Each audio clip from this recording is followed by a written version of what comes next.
Live tonight, who can you trust? Architects of Humanity. This is Max Stout. Yeah, you really got to wonder. That's a deep question. Who can you really trust? No one. Some people can't even trust themselves. Imagine that. Thinking that you can keep a promise to someone else when you can't even keep a promise to yourself. But as far as the thumbnail goes, I was going to actually put an android on there too. I should have in place of the sheriff, but it's fitting. The cops, sheriff, girlfriend, friend, and the guy in the middle looking paranoid, wondering who can he really trust? None of them. Remember, you have to keep secrets to yourself. That's why it's called a secret. When you build something in silence, right? People don't know what to attack. Now, I do break that rule because I tell people I'm going to publish a book. They just don't know which book is going to be next.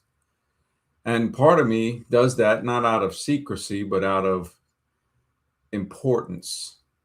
The thing that should come first, what I feel is necessary. So basically, it's not good or bad. It's what is necessary. That's the way I look at it. And the laws of stupidity is necessary. Of course, it won't be called that because Sapola has already used that title. And I will give him credit, and Bonhoeffer and of the other great people that has pointed out the detriment of human stupidity. We've seen this happen. Like whenever I hear somebody say the country was founded, I realize that person is a victim of their own stupidity, of their own ignorance. Remember, ignorance has no prejudice. Doesn't care what color, gender, position, status you hold, it'll grab a hold of you. So when you try to improve yourself, or if you ever do, remember, loneliness is the price. That's the price. What is the price that you're going to pay for that? Loneliness. You rarely improve yourself with other people. It will come from the outside because we know that self-improvement is a sham. What you need to improve is going to come from the person that needs to be improved. That doesn't make sense. So it's really discipline. Once again, words are king. What you say matters. Very important. This is extremely important. What you say has a power to it. Anytime you fail, failure is a bruise, man. It's not a tattoo. It'll go away. Actually, NO, no, means next opportunity. A failure is just a stepping stone on the way to success. When you think you're trusting someone that's trustworthy, right? And they try to bring you down, just realize that they are already below you. That's the crabs in a bucket scenario. You try to claw your way up and get over the bucket, and a crab will grab onto your leg and try to pull you back down. Sometimes they'll do this out of being malicious, other times out of stupidity. Sometimes they just want to grab onto something the way a child grabs onto a toy and holds it real tight due to insecurity. They want security. Children do this when they're left in school in their first days. You know, most kids are traumatized through that. And, you know, when you think about it, who can you trust? Who can you really trust? No one. You have to learn to trust yourself first. Self-respect, I give people a lot of credit, especially ethics, for bringing that to light. It's easier to see something from a better vantage point. Like we can see flaws in someone else better than we can see them in ourselves, unless we self-reflect. And what I've noticed about self-respect is that you got to have enough respect to search for the truth, to realize that you are worth the truth. Don't stop at somebody's opinion of how they think life started. Nobody knows that. And this is a hard thing to stay on, that everyone is an agnostic. They don't know. They think they know, but they don't, which goes back into the chart that I made. Something somebody doesn't even know that they don't know. That's the big part of it. For most people, because I was gonna not stream all the time, I was gonna cut it down, but part of me says, yeah, maybe I need to. Objective. Speaking of them, just spreading the good word, brother, doing what I can to help everyone live a good life. Yeah, man. That it all starts with self-respect. It really does. Understanding that we need to continually search for truth, that it is a never-ending journey. That's part of that self-respect. But I'll tell you one thing, man, you are one of the most firm proponents in that. I would like to see more of that. I mean, I think people say that they self-respect or respect themselves, but when I look deep into it, it doesn't add up.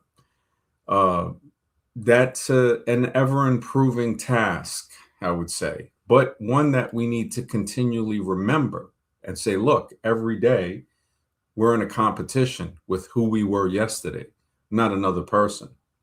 And this is because I love myself. I love myself so much that I can love others. But sometimes, things that break your heart can increase your vision. It's a good thing. A man can see more through a teardrop than he can see through a telescope. Darkness, what was that saying? They covered us up, they buried us, but didn't know we were seeds. We start to grow. Be valuable, man. That's all you can be. Don't be available. And that's what I think about when I do these streams. Like, should I not be as available? I don't know how much time I got left on this planet. And funny, the words again, planet, right? Plan, like it's been planned, or the whirl, like your world around, I tell you, words, the English language was clearly created for a stricter form of mind control that we administer to ourselves. Objective brother says, you're right, MD. Knowing is a journey, not a destination. Exactly, man. It really is, man. I jumped on a panel earlier today. Oh, man, I got to start remembering the name of these panels. I was going to check it out. Lost Mod or something Mod. The Missing Mod, I think, is this lady that does it. She seems pretty cool. Lot of I think there's a few atheists on there, but I think there are a lot of religious people that were on there. And surprisingly enough, she doesn't have a big channel, but she gets viewers, man. That's how it was like when I started. And somebody said to come back tonight. I don't even know if they're streaming, but I told her I stream every night. And got into a pretty deep conversation with one of the guys. He was a JTB plus, something justifying beliefs plus. And I mean, they put all these labels into it. Simplicity sometimes is best, but I give the guy a lot of credit for having a conversation with me. They tried to double team me at one point, but I had to break. They tried to form Voltron. I had to come out with the Darth Vader. Roscoe Coltrane. I don't know if I said that right, man. Thanks, man. Great. Missing Mod is a solid. So that's her. Okay, I think she's a Christian, but she has a lot of atheist friends. Yep. That's the girl. It's amazing how they just pop up. And I went on what's his name again? An abolitionist. Yeah, that guy got a lot of anger, man. I hope that brother finds peace. He was kind of I hope he stays with us. Mr. X, good to see you, man. Always, brother. Always a pleasure, man. That's me, Duke says. Oh, man, Mr. X, you are hilarious, bro. Oh, my goodness. But yeah, Missing Mod, she's a cool chick. I went on another one, too. I hopped on like 3 or 4 when I had got home. Missing Mod, but before that, Life Abolitionist. I think that was like on an early lunch. Who was that other one, man? It was only a couple. Oh, there was a guy. Man, I forgot his name, but Chris, maybe. He's pretty deep. He's pretty deep. I got to look back to see. Man, whenever I check the live thing, I just I see sometimes I say, let me jump on and try to just make friends with people, even though sometimes I'm not the friendliest person. But It was pretty cool. But yeah, when you look around at, many circles that I've had on the internet and off, I realized that if my circle of advisors ceases to inspire me, it's not a circle, it's a cage. It's a cage. To understand the difference between that is so important. It's very important, man. Um, when I speak with people in life, I tell them, look, I don't always smile because I'm happy, man. Smiling sometimes just means that you're strong. Yeah. And let them know that the family that I create is more important than the family from which I come. And again, blood makes you a relative. Loyalty makes you family. This is such a truth. And it's saying nothing less of my blood relatives. Nothing less. Nothing more, but nothing less as well. Objective. Oh yeah, LA, the entire antinatalist community is a very emotional group, but that's because antinatalism is an appeal to emotion versus an appeal to nature. Um, you know, I would say, isn't nature emotional? Like life isn't logical. Life is emotional with a little bit of logic sprinkled in, especially relations. Like with animals, there is a serious emotion there. I mean, I've had emotional attachments to all type birds, cats, dogs, even insects. Like people are showing spiders, like little jumping spiders, with giving high fives to them. Some people might say maybe it's not that, but I think that and I'm not saying what you're saying is incorrect with the antinatalists. They are. I mean, I sense like a bag of emotions, like a thin plastic bag of emotions that, my voice was making the bag jiggle. And they were, he was getting, he was saying stuff. I understand. I didn't say it at the time, but he has what's called state psychosis, or psychosis of the state, to where he's realizing just how oppressive the state can be. Like Nietzsche had written, everything the state says is a lie. Everything it has stolen. But that doesn't mean that you want to have state assisted ending. I mean, man, I talked with an author. She wrote a book about that, about wanting to end herself, called Better. That when I went to that book author thing the other day, and she's a cool person, man. People, sometimes there's a lot of times I say to myself, like, I don't really want to be here. I realize life to me is a gift given to us, especially the life that I was given, even though I grew up very poor. Just my physical of what I have is way above the average. So when I look at that and I say, thank goodness, man. I look at what some people go through just by what they were born into. And it's a tough one. It's a tough one, and this is nothing against anybody about where they look or whatever. It's just to say it is what it is. You know, yeah, Objective says some animals seem to show emotion, but reason always trumps emotion, in my opinion. All actions are motivated, predetermined, and choices. If they're predetermined, then is that meaning that they're programmed possibly into us? Choices, sometimes the choice, if we choose without thinking, the choice makes us. If we think before choosing, then we make the choice. So sometimes, there is a little bit more there to look into. I'm not sure if all actions are motivated. I got to think about that for a little bit. Motivated, you could be right in that. Some are just responsive. Some are not even an action, they are more of a reaction. So I don't think everything can fit into one container like that. But I hear what you're saying. I definitely hear what you're saying. I think that it's a lot more for us to unpack, for us to look into, analyze, and research.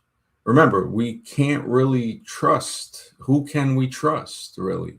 You see, so all of this stuff that's coming from the so-called evolutionary sciences, which is really just science, just the fact that they'll put that misnomer on there of evolutionary biology makes it incorrect. It throws the religion on top of it. It's like saying a Christian biology. That's the same thing as saying evolution biology.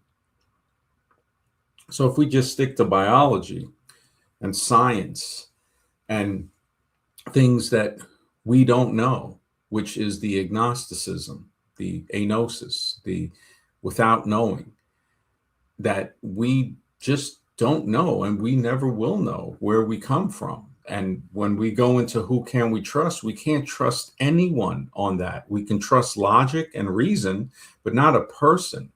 We could say, hey, you know what? We don't. And when we go forward, we don't know where we're going either. People have pretty good ideas, but I'm not sure. Mr. X says, I disagree that our choices are hardwired into us. If so, nobody is guilty of evil. That's actually a pretty good one, man. If you get time, you hop in, go deeper on that. Or if ethics got them all, I know ethics works hard, man. So, I can understand. And you too, Mr. X. MD, what doesn't the government lie about? Alexis, man, good to see you. The government, whenever the government talks, it seems like they lie.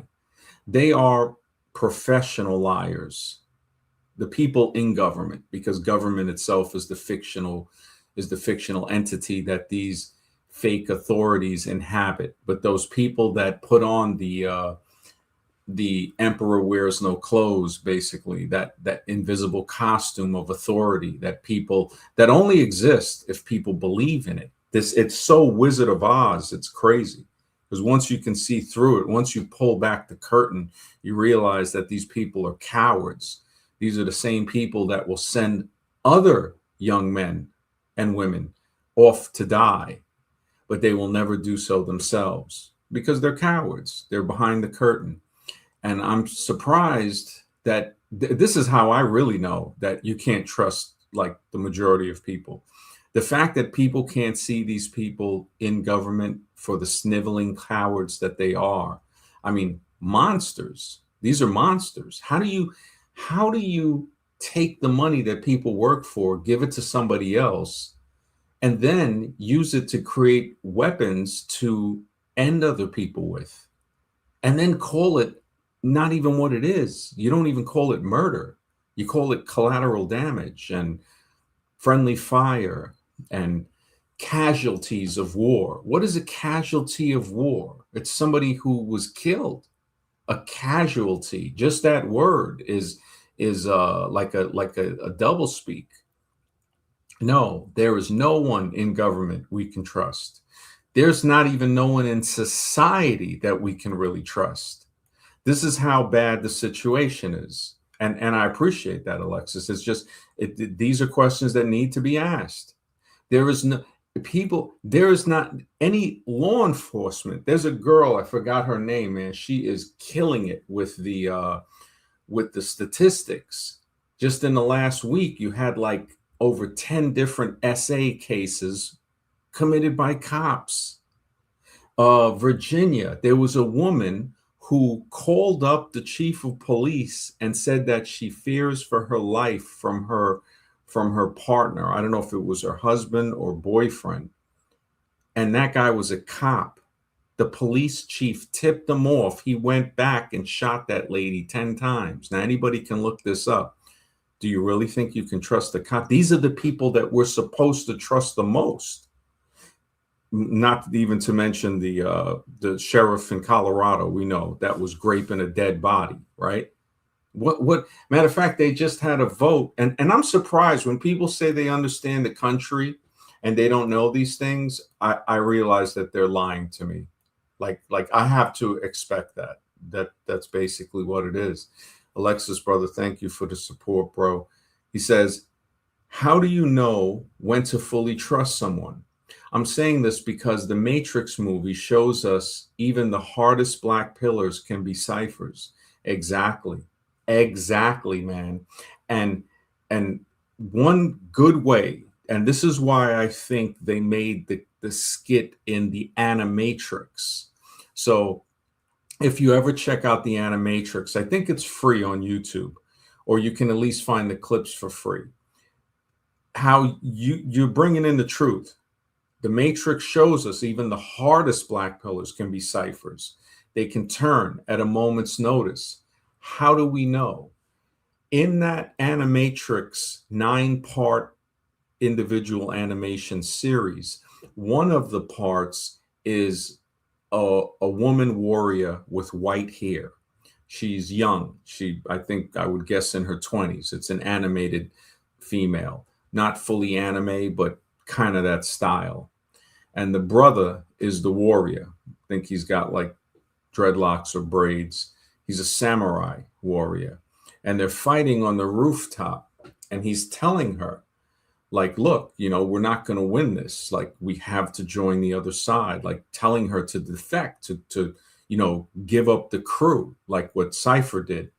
And she's fighting him to the end. And I think, if I remember correctly, she fights until the end, until he has the upper hand. And then they come out of the simulation. And he goes, you passed the test. And she hits him, like when they're back on the ship. And that's how it ends. But, like showing like how mad she was. But that test is necessary. So the way I would say to find ciphers is people must be tested. And sometimes you can't test them. Like on the Nebuchadnezzar that they were flying on, how would he have been tested? The time that Neo snuck up on him and he was looking at the codes, Neo, I don't think, knew what he was looking at. And you notice Cypher was a little nervous and he was drinking some type of homemade alcohol, or homemade thing to get him high. And he gave Neo a sip again, like in the product placement, in a situation where you have to keep your wits about you. The last thing you want to do is get drunk or high, especially if you're on the Nebuchadnezzar in the Matrix. You're running from agents. You got sentinels hunting your ship down, and you got time to drink something that's going to make you lose your wits. That's insane. But in that point, like, I would say it has to be some type of test. What's the old saying? Give them enough rope so they can hang themselves. So something like that, I would say. But you're absolutely, it's very hard. You can never, honestly, you can never fully trust someone. You can do it, but you gotta be saying, okay, if this is to go wrong, I have to be able to recover from that. Like, say you give somebody money to go pay a bill, $1,000 or something. You better have another 1,000 in case something happens. Not to say that the person will betray you, but anything could happen. They could get robbed. Something could happen with the payment, anything. Trust, when I look into that word, trust, the synonym would be chance. If you're going to walk across a rope bridge and I say, trust the bridge, what am I really saying? Take a chance on the bridge. Gauss and I had a great conversation about this a few years ago when I said, look, nothing is 100%.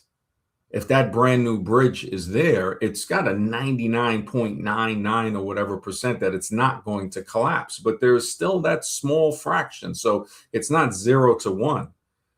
0 is meaning as soon as you step on it, it collapses. 50%, is like, well, if there's a strong wind, like in the San Francisco, or I think the California bridge, that was the winds just, tore it apart. It's on videotape. So yeah, the fully trust, we can't even really fully trust family. Like, and it's not because they're not, well, I don't want to say not trustworthy, because they're not trustworthy, but not through maliciousness. It's through more stupidity. It's like Carlito's Way, the movie, when he's sitting in Norwalk or Norfolk, the DA's the dirty DA's office, and they're trying to figure out if Carlito was on the boat with Kleinsfeld the night that they killed the mobsters. And his girlfriend is there, and you could see she doesn't know what to do, but she's smart enough to stay quiet. And they're like, listen, if they find out you're on that boat, they're going to come after you, this and that. And he's like, hey, doesn't matter. I wasn't on the boat. And that's a tense moment in the movie. And she's being tested there, really, because it's sort of like, if he would have trusted her, like she suspected that he was probably on it, but she didn't know. And he did the right thing. You don't need to tell her. It's a need to know basis. If they ain't there, so that's another thing. Holding back, some of your stuff is important.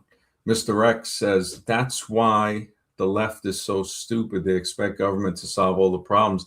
Honestly, Mr. X, whenever one side seems to be the most insane, the other side says, hold my beer.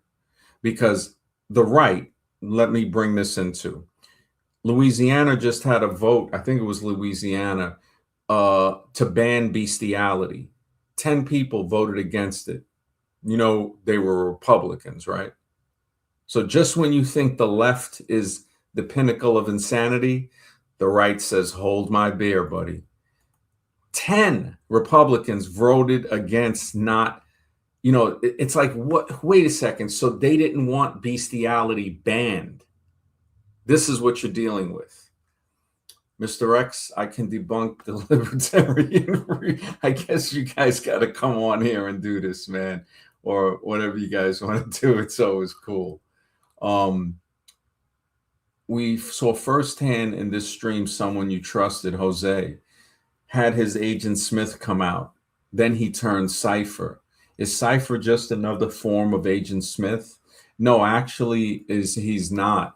I would say Cypher is much more deceptive. Cypher is definitely worse. Agent Smith is the guy that blows Cypher's cover. Remember, Cypher held his cover till the end. He waited till he could have ended the whole ship if it wasn't for Tank. Somehow living through, I guess when he killed Tank's brother, Bulldozer, and Tank must have survived the secondary shock and got a hold of the weapon when he was about to unplug Neo. And that's when he got to him. So Cypher, Agent Smith is not, Agent Smith will show their colors. And Agent Smith, when somebody shows it, if we can get rid of the Agent Smith, all right, you back to yourself now, they can still turn Cypher. You're right about that. They can still turn Cypher. How can you have hard determinism and free will? I don't believe in hard determinism. Well, belief, that's the magic word there. Belief, man. Belief is not reality. Belief is not reality.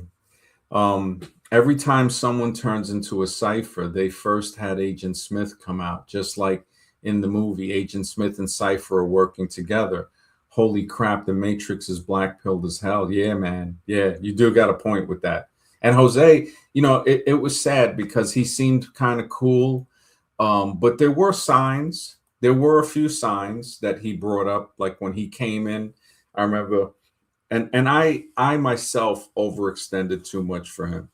I shouldn't have been as courteous as I was. I should have just treated him like an ordinary Joe. I did the same thing with Jake.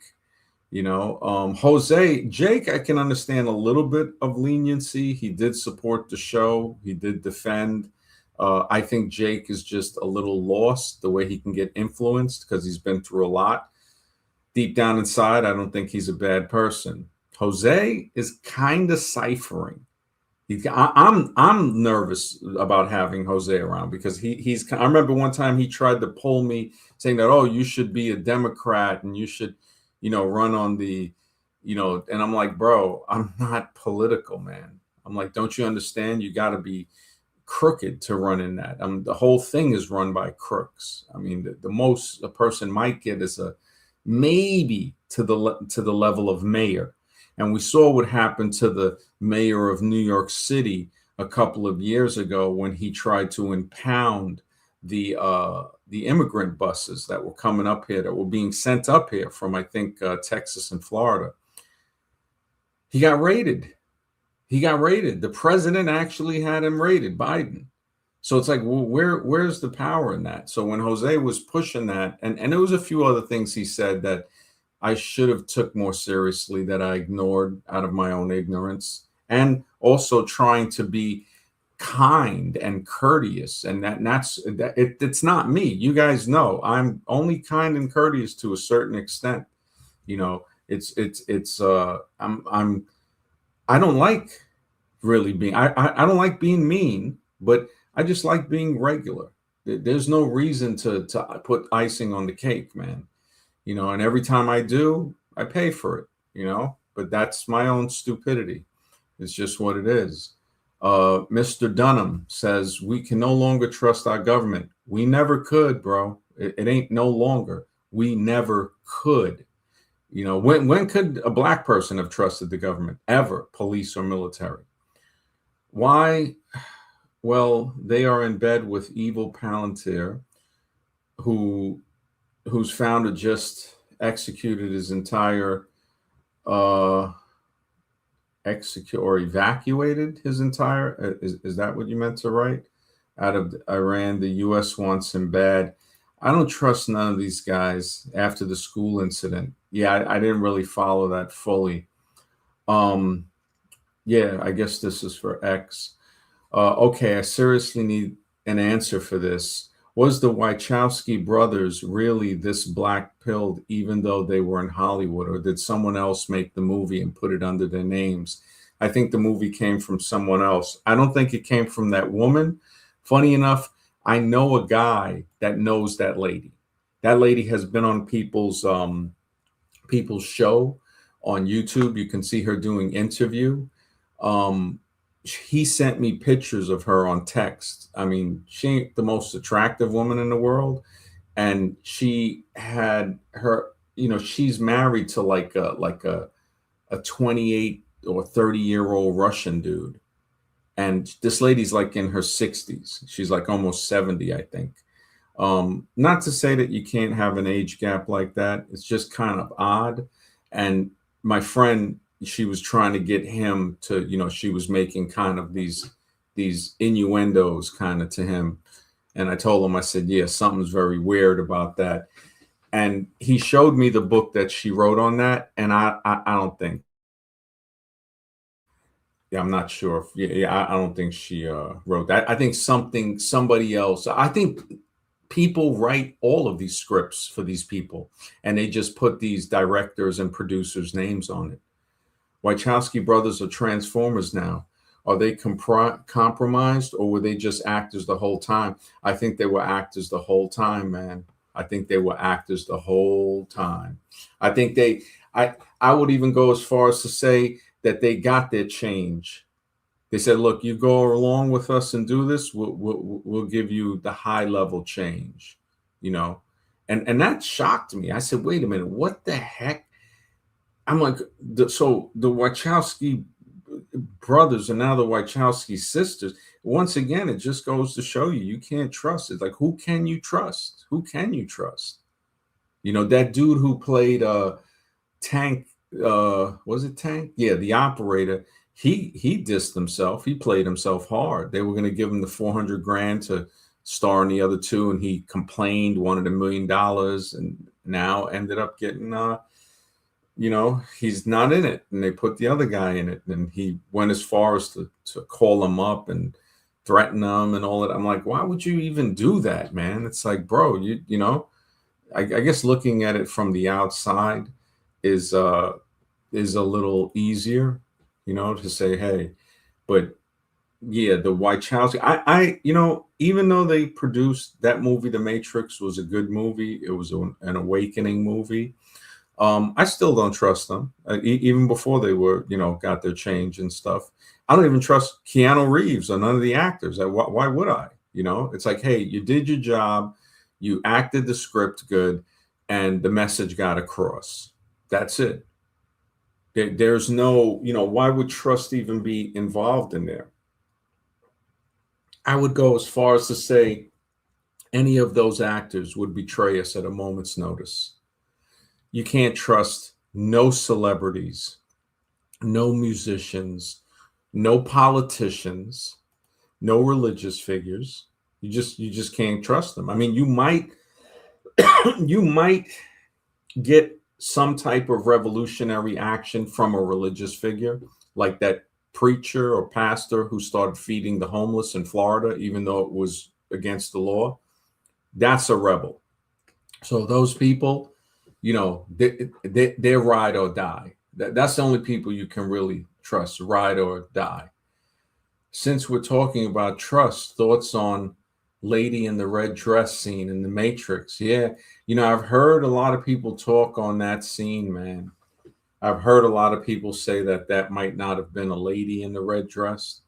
Uh, Also, when it shows you what I think is great about that scene is shows you how much of a sucker Neo still was early up in there. And then they gave him that love scene with Trinity, which is just, why would you even have crap like that in the movie? It's a movie to wake us up. But the part with the red dress again shows you if a guy doesn't have that under control, he is not trustworthy in that area. Now, other areas he might be trustworthy, but that area is going to leak through. I've always had this problem with people that have had girlfriends that I've known and wives. And I was the friend that their wife or their girlfriend didn't like. I get along with a few, but the majority have cost me and that man our friendship because it was never really a true friendship. When we see in these movies, simping was the end of a lot of these guys. The fact that Neo wasn't concentrating on what Morpheus was telling him. I mean, the dude got pulled out of a pod and he's woken up and he's turning around to see what this chick looks like. And it was a very open distraction. Everything was kind of semi-monotone and she's wearing the red dress. I didn't find her as an attractive, really, woman. Like, to me, I like women that are a little bit shorter than me. I'm a tall guy. I don't consider myself tall, but, according to stats, I guess 6'1" is tall. But I'm not saying I've dated girls that are 5'9" and 5'11", but I like girls that are like 5'4", 5'3", 5'2". So when I see a tall girl like that with heels on, no less, I mean, she looked more like a hooker or something. She wasn't really a good looking girl to me. I have different taste. But Neo was tested. That scene with the girl in red, yeah, she it kind of just showed us like, hey, you know what? He's a sucker, and hopefully he'll claw his way out of that, or maybe he'll change. I mean, if you've seen Keanu Reeves's wife now, I think his original wife, she died in an accident with the kid, which makes me wonder again. All of these people that make it big in Hollywood have somebody in their family that died, and usually not of natural causes. You look, Kanye said his mother, uh, Dr. Dre, his brother. You can just go down the line. Look at Dave Chappelle when he came back, right? The three people he made skits on: Charlie Murphy, Prince, and Rick James. All of them deceased right now. And Dave Chappelle is back on. So this is, to me, not a coincidence, in my opinion. It's not a coincidence that this stuff happens. I don't see how you could trust any president. When I see people that worship George Washington and Thomas Jefferson and all of this stuff with the flag, I know I can't trust that person. Now, it's not to say that I have to be mean to them, but you got to remember, this person is a patriotic idiot. They're a patriot. They don't even realize that. And I'm not saying to harp on people. Oh, country was, it's just evil, all of this. Just be honest about it, man. Just be honest. The land was stolen. And a lot of that had to do with the so-called religion of evolution, because that's where they were like, yo, why do we have these treaties with people that aren't even human? That's why they made Nebraska man not look human. The whole fraud and the fake of it, to say, look, let's rip up these treaties. Charles Darwin himself tried to refer to people that were of color as advanced animals. I mean, evolution, when they try to bring in religion, evolution is right there with it, man. When I look at that, it was part of the manifest destiny. So, and I think that lady Robin had a stream earlier. I said something in it, I think. Like, I forgot what comment I left. It was something about America. Was it founded as was it a creationist event? And I'm like, a creationist event? It was more like a genocidal event due to insanity, Mr. X, what's up, man? Good to see you. Good to see you, MD. Good to see you. Great topic. Yeah, I'll just address a little bit of that determinism. Number one, can we prove it in a lab that we're predetermined to make certain decisions? It's hardwired into us? Absolutely not. So based on that, there's nothing scientific about it. It's just a belief system. Do we have free will or do we have determinism? Now, if we can't use science to determine what's true, we have to use all we have left is our life experiences. Do we make moral decisions every day? I know I do. And I believe that other people do too. So we got to go with the evidence leads to. That's the closest thing to the truth. If you want to be a determinist and think we're all, tied into nature and that what determines our decision making, it's fine. Think about it. That's your belief system. So it's just, what belief system do you choose based on your experience of this reality? Which one is it? And I'm believing that we have free will. Every day we have free will. I make moral decisions every day. I can go to Walmart or Target and I can pay for the items, or I can just grab them and walk out, So that's a free will decision I make. I make a decision to pay for it. And some other people don't make that decision. And I don't believe it's hardwired into us at all. At all. I just think that's a decision we can make. And that's because we have a metaphysical property to us that we can't prove scientifically, but it's real and it's part of our reality. So that's just my basis on determinism. I believe it's false. Mm-hmm.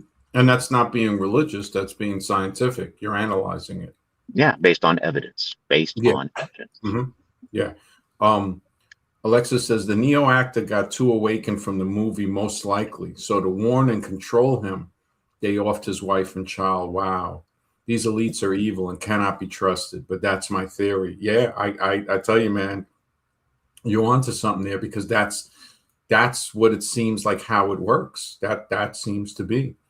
I don't know if you want to address this. Objective Ethics says, Mr. X, please remember that making choices isn't the same thing as free will. What would you say to that? Well, I mean, I'd like to know his definition of free will then. Yeah. If he wants to type it in. He said, remember that. Objective is hilarious, bro. No, Objective's great. He's great. But it's just like, how our choice is not a part of our free will. We can choose to buy something and pay for it, or we can choose to steal.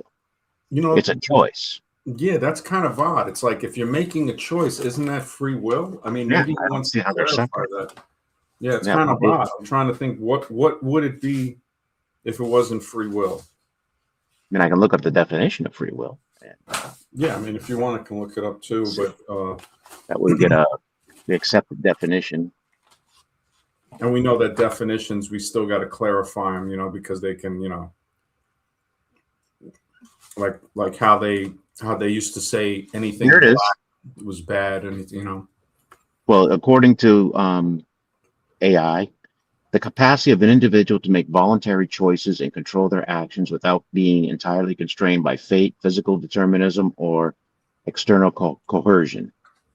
So it is choice based on this definition. So if Objective has a different definition, by all means share it. But this is the textbook definition of it. Okay. So that's what I'm going by.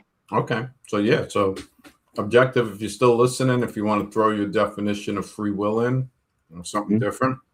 Because now we're getting into the argument of like, I can't remember the name of the guy who wrote the book, Something from Nothing, and how nothing isn't really nothing. It's actually something. Well, now you're redefining nothing. So it's like, Oh, wait a minute, we got to agree upon a definition here. You know what I mean? Boring, the guy that came on. No, no, no. This was a guy who wrote a book. I can't remember the name of him. Has some glasses. I can't remember the name of that guy. I could look it up, but Okay, no, it's it's cool. Hopefully, something from nothing. But he redefines nothing as energy. is that Lawrence Krauss? Yeah, that's it. Lawrence Yeah, that Krauss. guy's he's ridiculous, man. He's like such an evolution zombie, man. Mm-hmm. Yeah, that guy. It's a they can't defend their position about nothing creating everything, so they have to redefine nothing. It's Yeah, like, that's ridiculous. okay. Yeah, Yeah. he's a So we're just total. redefining terms here, right? Yeah, he's like Neil deGrasse Tyson. He's part of the thing, the cabal. Alexa says, "What doctors and scientists and historians can I trust?" Fauci, Tyson has all destroyed all my trust to any of those titles. And I totally agree with those two. The ones that you can trust are the ones, and of course, to a certain extent, are the ones that went against the grain. A lot of them died for it.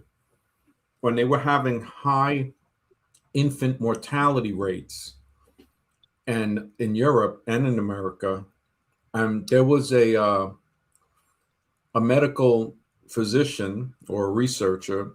I think his name was Semmelweis, Ignatius or Ignace Semmelweis, and he goes, look, he was noticing doctors going from dead bodies to delivering children without washing their hands, leading to a very high infant mortality rate, and the woman can get infected and die as well.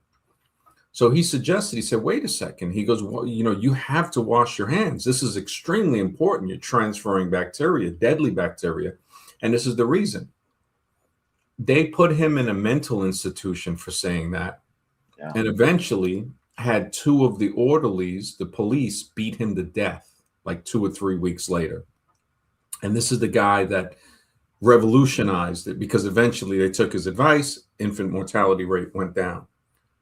So guys that come out and call this stuff out, the guys that, even though they might be evolutionary zombie, like Dr. Robert Malone, who is credited with the mRNA stuff, the fact that he comes out to speak against it, again, you can't trust them in some fields of evolution, but we can trust them enough to say, wait a second, that this thing is untested. Brett Weinstein has Dark Horse podcast.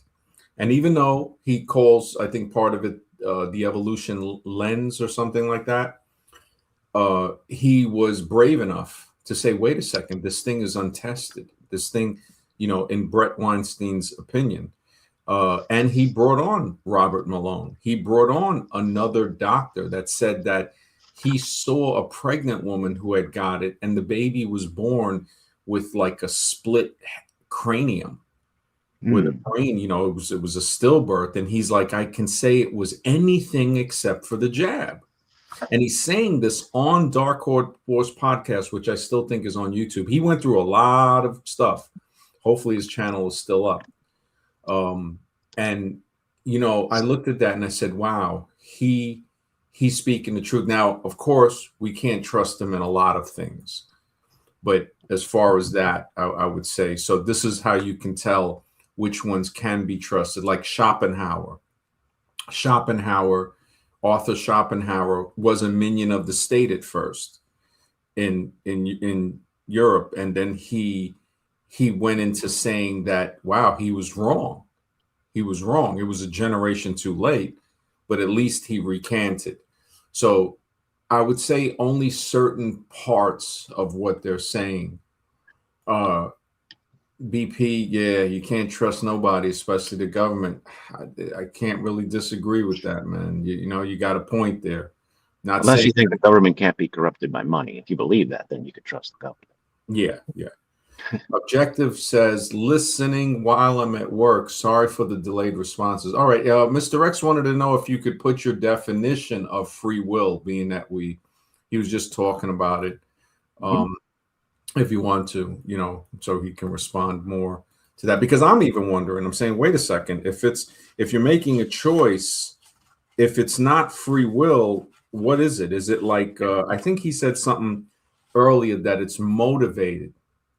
So Motivated. is he trying to say, let me look for the comment. Is it a mechanical let me see. But that would contradict free will. Yeah. Ethics is when he's like, I can debunk. He just, ethics is hilarious, Yeah, if man. you're being forced to do something, that's not free will. Um, some animals show emotion, but reason always trumps emotion, in my opinion. Okay, it's his opinion, so it's a belief.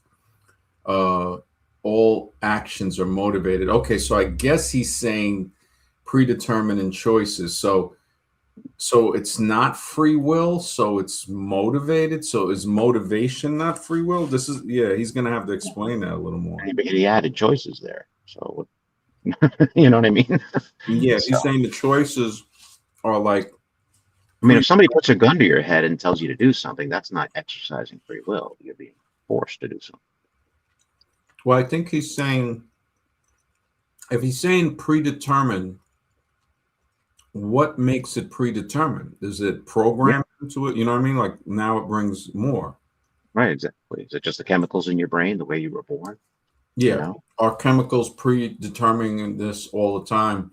And that's something I thought about today with the evolution thing. Is how is it that evolution is fighting and trying to see what works and keeping what works and throwing away what doesn't, and then Yeah. magically it just stops, right? Hmm. And Well, then that you go, implies intelligent design too. I mean, you can't get away from intelligent design if it's throwing out things that work and don't work, because who determines that? What is the blueprint for what works? yeah. That's intelligent design right there. So don't even go there if you're an evolutionist, because you're claiming intelligent design already. You keep coming back to intelligent design and you don't even know it, or you're just saying, no, no, no, it's not that. Well, what is it then? What determines what works and doesn't work? You know? Yeah, the hard thing about the intelligent design is the Christians have hijacked that, man, to Oh, where, 100%, 100%. yeah, I mean, but definitely artificial construction, foundational complexity. That's why I try to use different words. It is the same thing, but people, you've heard them, just try to label me as religious or something because, But uh, that shows you how delusional they are, doesn't it, MD? That shows you how off base their belief system is, because they're causing you to be a religious fanatic, and you're yeah. anything but. So what I'm saying is it ties into their delusion. You see Hmm. what I'm saying? That's hard proof right there that that now they're delusional, because they're accusing you of being a religious fanatic when you're anything but. So how could you trust them on the rest of their theories? You know what I'm saying? Hmm. Yeah. Yeah. Oh, they really don't like when I say we're all agnostic. A lot of people, it's hard to live with the I don't know. Objective says, I define free will the same way. Since we know all of our decisions are affected by external causes, emotions are determined, chemical cause, not a free will choice. So emotions are created by chemicals according to objective. Then we have to determine how much reason factors into choice. But even our faculty of reason is affected by some external causes. Thus, soft determinism seems most likely. Wow. The most likely, where do we see that? We see that in the evolution. This Yeah. most likely turned into this This creature. is all evolutionary views of how, like our emotions. What are our emotions? I would argue that our emotions are based on the metaphysical, and our physical would be like tears. That would be a chemical reaction based on metaphysical emotion. But our tears would definitely be physical and would be a chemical reaction, 100%. You know, we have to break the two out. I mean, if it's just physical, then why would we ever be not, happy all the time or sad all the time? It's just a chemical reaction. It's our way our brains are wired. We would be seeing a lot more different, unpredictable things. Right. And where does guilt come from? I believe guilt is a real emotion. I felt it, and I think other people have too. You feel guilty about doing something. Where does that come from? Is that just a chemical reaction again, or is that If you have part a of, conscious. yeah, conscious, meaning we exercise free will and we did something that we regret? So guilt might be related to how much of a conscious feeling a person might have, Hmm. or how much they can hold it at bay. I Hmm. mean, We'll say when we're younger, we say things that we regret saying, yeah. but we're young and we're stupid, so we say things or do things that we shouldn't have done. But as we age, we Guilt see the yeah, yeah, we Mhm. would be guilt. There's a difference between guilt and shame. Okay. Yeah, guilt can be paid off. Shame is forever. So, like when they shame a person for the way they look, or Yes. that's lifelong.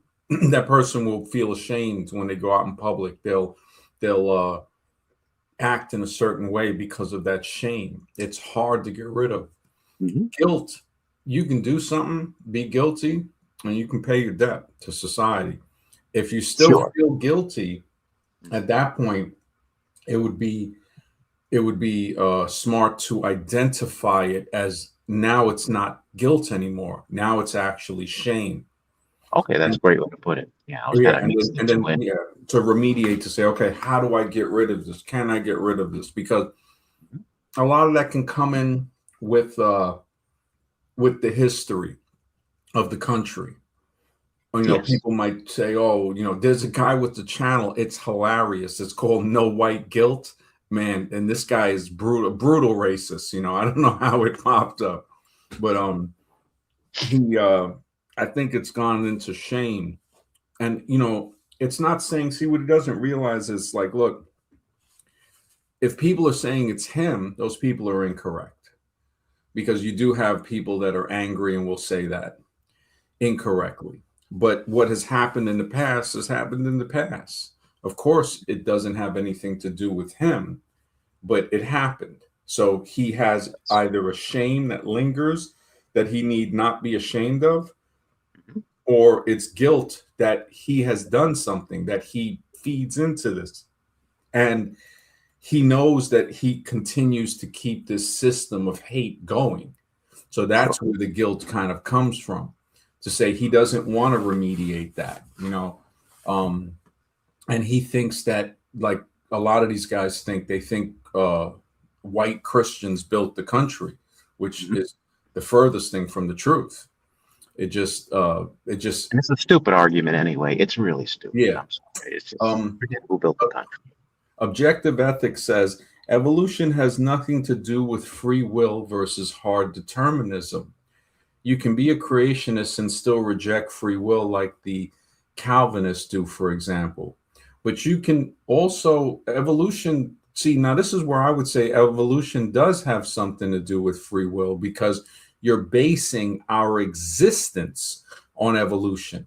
So Yeah. evolution, in your view, whether you know it or not. Now, this is something that we did with the window that I created. With, there's something that you don't know, that you don't know.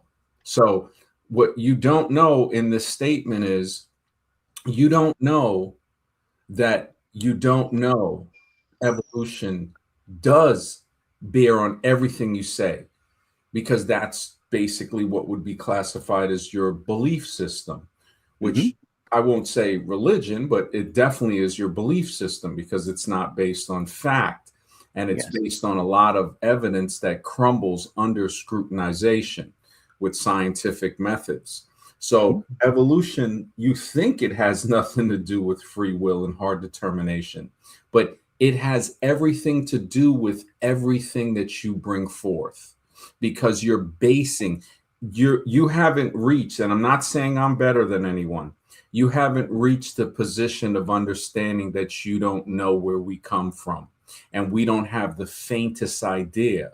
This Yes. is why I can have a deeper conversation, even though some of these religious deity guys are just straight out the asylum level, still wearing a straitjacket. I mean, these guys, when I was on that one stream, I don't know if it was the chick stream, Missing Mod, but one guy on there, he was just out to lunch. And it's like, okay, bro, that's what you believe. you're telling me that the King James version, I mean, this guy was King James version, like that's the word. Same thing with Yeah. Ovid. And I'm like, well, wasn't that translated from something else? Hmm. From Greek, and then Hebrew, and then ancient Hebrew. And of course he's not going to know ancient Hebrew or pro-Canaanite, because these guys don't research, they just believe. So when I see that type of belief, it's very similar to the evolutionary frame of mind. He's basing everything that he says on Christian belief or Sure. Islamic belief. So Well, everything remember, your oh, basic sorry. ethic Go ahead. is on evolution, basically. Yeah. How Can I just say, MD? Can I just say real quick? yeah. I'm a firm believer in God, and I have my own beliefs, that are probably in line with the Bible. But don't put us all in one basket, because you can have a long conversation with me, and you notice that I don't bring that into Yeah, the yeah. You're equation. not going to So tell don't. me everybody's got to die on Sunday for working, No, I'm not going to tell you anything like that. No. So it's like, don't throw the baby out with the bathwater, because not everybody agree. I don't agree with those guys, what they're No, saying. totally, totally. Everybody has a different level. I know places here in New York that are Christian, cool people. I go there, I'll they'll have fresh food, and they're closed on Sunday, and I Yeah. don't ask no questions. I I don't mean, if even. you were to ask me, how do I get saved? Let's just say hypothetically. I know you wouldn't, but let's just say hypothetically. Mhm. My answer to you, and this is the real answer. This is the real answer: is be yourself. That's my answer. Be who you are. Live the life you want to live. That Yeah, is the answer to everybody. no, There I hear is you. no throw your face in the water or all this other nonsense. That's not how I it works. and you're very courteous and respectful to them. If Mhm. people say that, me, I tell them straight out, there ain't no saving me. I'll tell them straight out. It's But like, that's the listen, truth, though. But that is the yeah, truth they'll say, well, don't for you want to go to everybody, not heaven? just you. Everybody, everybody is on the same thing. Live your life the way you live it. Yeah, yeah, you got to be able to do that. And I hear where ethics is coming from. He says, yes, you can believe in free will or hard determination as a creationist, as I just showed you. Yeah, but you can also do it as an evolutionist. And both the creationists and the evolutionists are basing that in their belief. So he says Yes, you can believe in either position as an evolutionist. Therefore, creationism slash evolutionism is irrelevant. No, it's actually the opposite. They yeah, are relevant. We're not going to put them on the front burner. This is what shows me the fact that creationism and evolution are relevant. This is another similarity in showing how they're both religions. So as we start to see how they can both, if you want to say irrelevant, fine.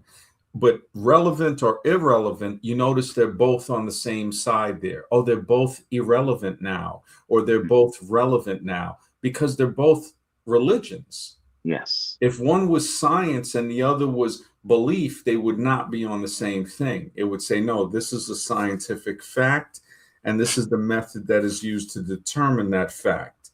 The other thing is based on, well, we just think, because it most likely could be that. Kind of like when you said here.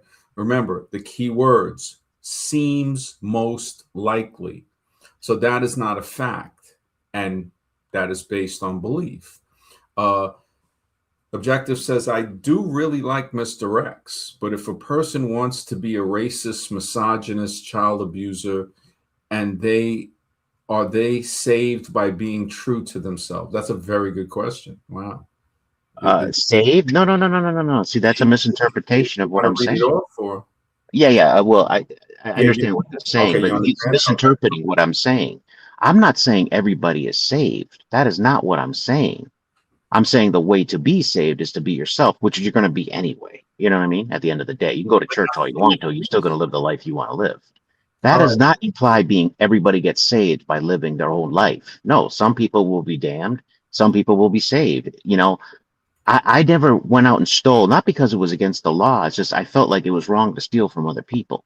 So Mhm. I was living the life that I felt I was happy living. If I had stole from an old lady when I was younger, I'd be living with so much guilt and shame that it would be hard for me to function as a normal human being. So I never did that. That's called living the life you want to live. But other people think it's okay to steal, and that's the choice they make. I'm just saying people are who they are. Nothing is going to change that. And some people are what we some of the religious people would call righteous before God, and some are not. That's reality. That's Now, reality. But yeah. what would you say to how ethics is saying? And I understand what he's saying here.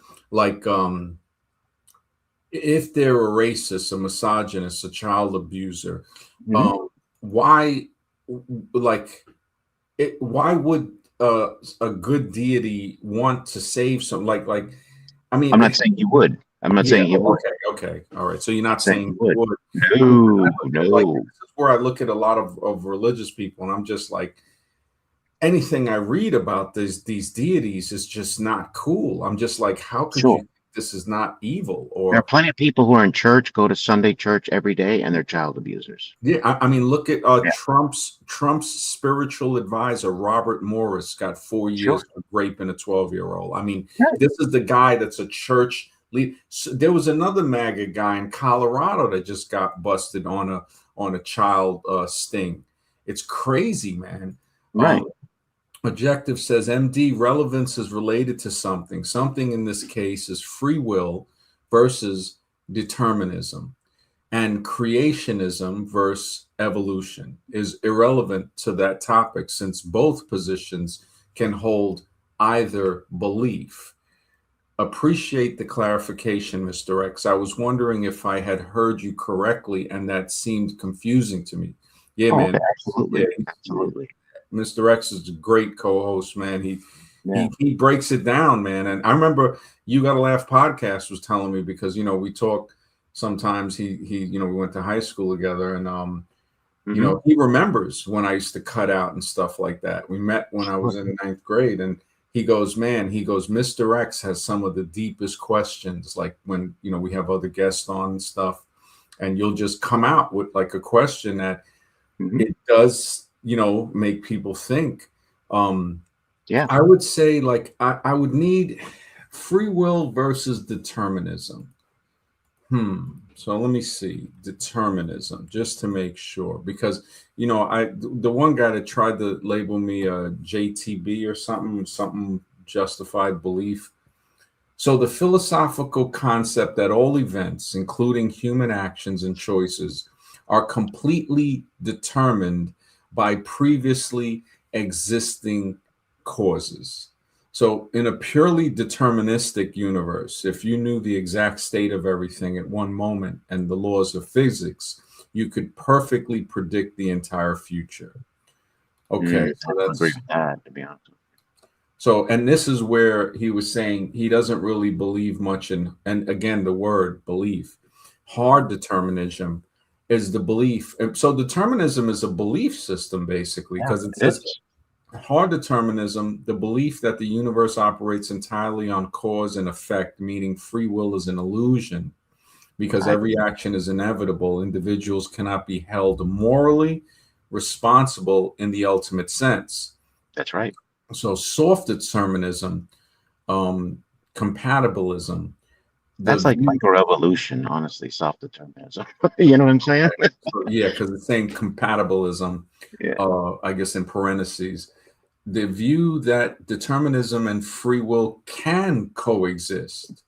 Okay, so if it's soft determinism, what he's saying, all right, that it can exist, um, compatibilists argue that even if our desires are casually determined, we are still free as long as we can act on those desires without external forces physically forcing or restraining us.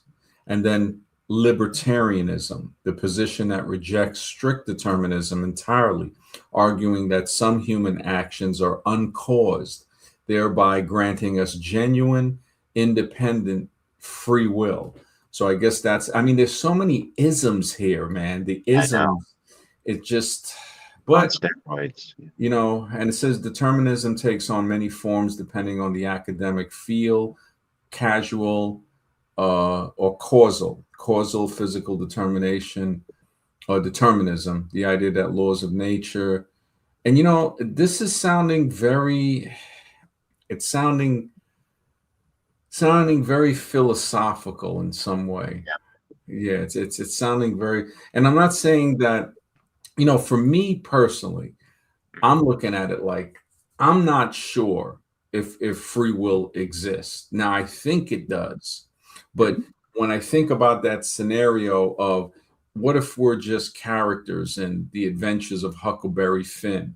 I'm Tom Sawyer, you're Huck Finn, other people are other characters, and the script is already written, like the stream we did last night about the future creating the present, just the way the present creates the past, which is just a theory.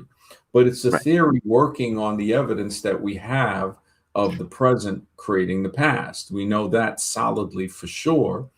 Um, and I could be wrong on that. There could be a circumstance where somebody could bring up and say, well, this circumstance proves that the present is not exactly creating the past, which I would love to hear that if somebody had something on that. But as far as I know, and can test and can repeatedly watch with empirical science, the present is creating the past. Now, there could be arguments on, well, time is flowing past us, and the only, this present is really the everlasting now. So they can do a little wordplay on it, but it's not changing the fact that time is moving on and it is being documented now by machines to show us that we started talking uh, 111 minutes ago, and it that time has passed, and we can check and see what we spoke about each minute, even each second. Yeah. So this is provable. This is empirical science that the present is creating the past. So what is it? Why wouldn't something be ahead of this creating the present? The way the present creates the past, why couldn't the future create the present? Now we could still have free will in a sense of a boat or a ship going through a canal. Now you can veer towards one side or the other and hit it, but you're still going straight through the canal. You can't turn around because the canal is not wide enough for the ship to turn. So the ship has to go straight through the canal to the other side, whether it's the Panama Canal or the Suez Canal or some other canal. So it's restricted to go forward with the illusion or with a certain amount of free will, if that's what we could even call it, because you can't turn around. Now, let's just say that it's even more strict, like the script that's written in a book or a play. And this is where, like, as Arun was saying, like in the Hinduism, that we're just characters in the play of Vishnu or something like that, I think, and or like a blink in the eye. And they actually had an amount for it. I remember reading it many years ago. I think it was like 100 trillion years was the blink of the eye. And I was like, wow, they don't even have no ancient cultures, except for something in South America with Eric von Daniken. Did he find a number that was in the trillions? And, evolution would say these people didn't even know how to count that high. And when we find these things in certain religious documents or scriptures or whatever somebody wants to call it, it's dismissed as a myth or as luck, or they didn't know what they were talking about. And that's the problem with evolution. It does not want to change the doctrine to adhere to scientific It evidence. doesn't. It doesn't at all. Absolutely. They still, Yeah, I mean, when it came out, the cell was a simple jelly-like structure, according to Darwin. Science has proven otherwise, but they don't want to adapt to that. yeah, yeah. And Darwin sent private letters. I think his name was John something. Anybody can look it up. Talking about the puddle theory. When Mhm. people today try to say, "Oh, well, Darwin didn't say life came from a puddle," yes, he did. Yeah. Yes, he did. Yeah. He tried to bring in anything to go all the way down the line to say that a black man and people of color are closer to primitive animals That's than a right. white person. And that's the bottom line evolution leads to. And the best way to defend that is put a black dude right out of the slave house, basically, Stephen from Django, up there as the head scientist. So now, if anybody tries to criticize it as a pseudoscientific form of blackface, basically, when they make these models of Lucy and, Heidelberg Man and all of these men. These look like some of them look like some black people. And it's saying, wow, you guys are just really some hateful monsters. It Yeah, wasn't that's what the enough, evidence shows. That's right? that's where the evidence leads. Yeah, it wasn't enough to have Al Jolson just told. I mean, what type? And this is what I would like to see, because there are extremely aware and caring, compassionate individuals who would be classified as white.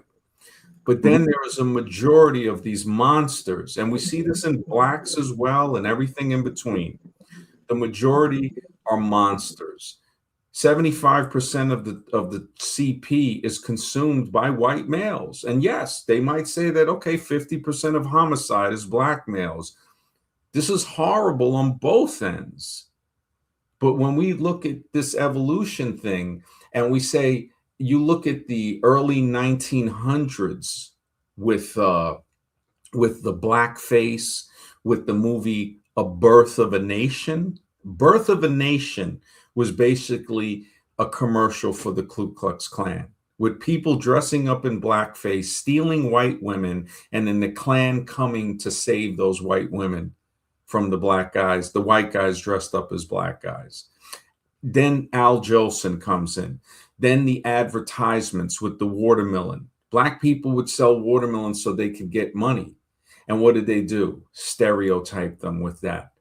I mean, when you just look at it's embarrassing when I look at the history of America. So when I see people talking about America was found and all of this stuff, it just, I'm like, are you crazy? So if somebody stole your stuff and said they found it, how would you feel about that? Objective says, I didn't get to see that stream. How did you get around the laws of cause and effect? Which stream are you talking about? If you could, yeah, let me know which stream. Yeah, I didn't. Um, but yeah, when I look at that and I say to myself, the men who fought in World War I and World War II and came back. I mean, one guy was hung after he got off the bus, a black military man. And he wasn't hung out of anything beside hatred for his color of his skin. And this guy fought for the country. So when we look at these things and you see a guy's channel like No White Guilt, and I realized, I said, this guy is just an extremely small, spoiled child. It's like, wait a minute, nobody's saying you're guilty for what happened. This is horrible.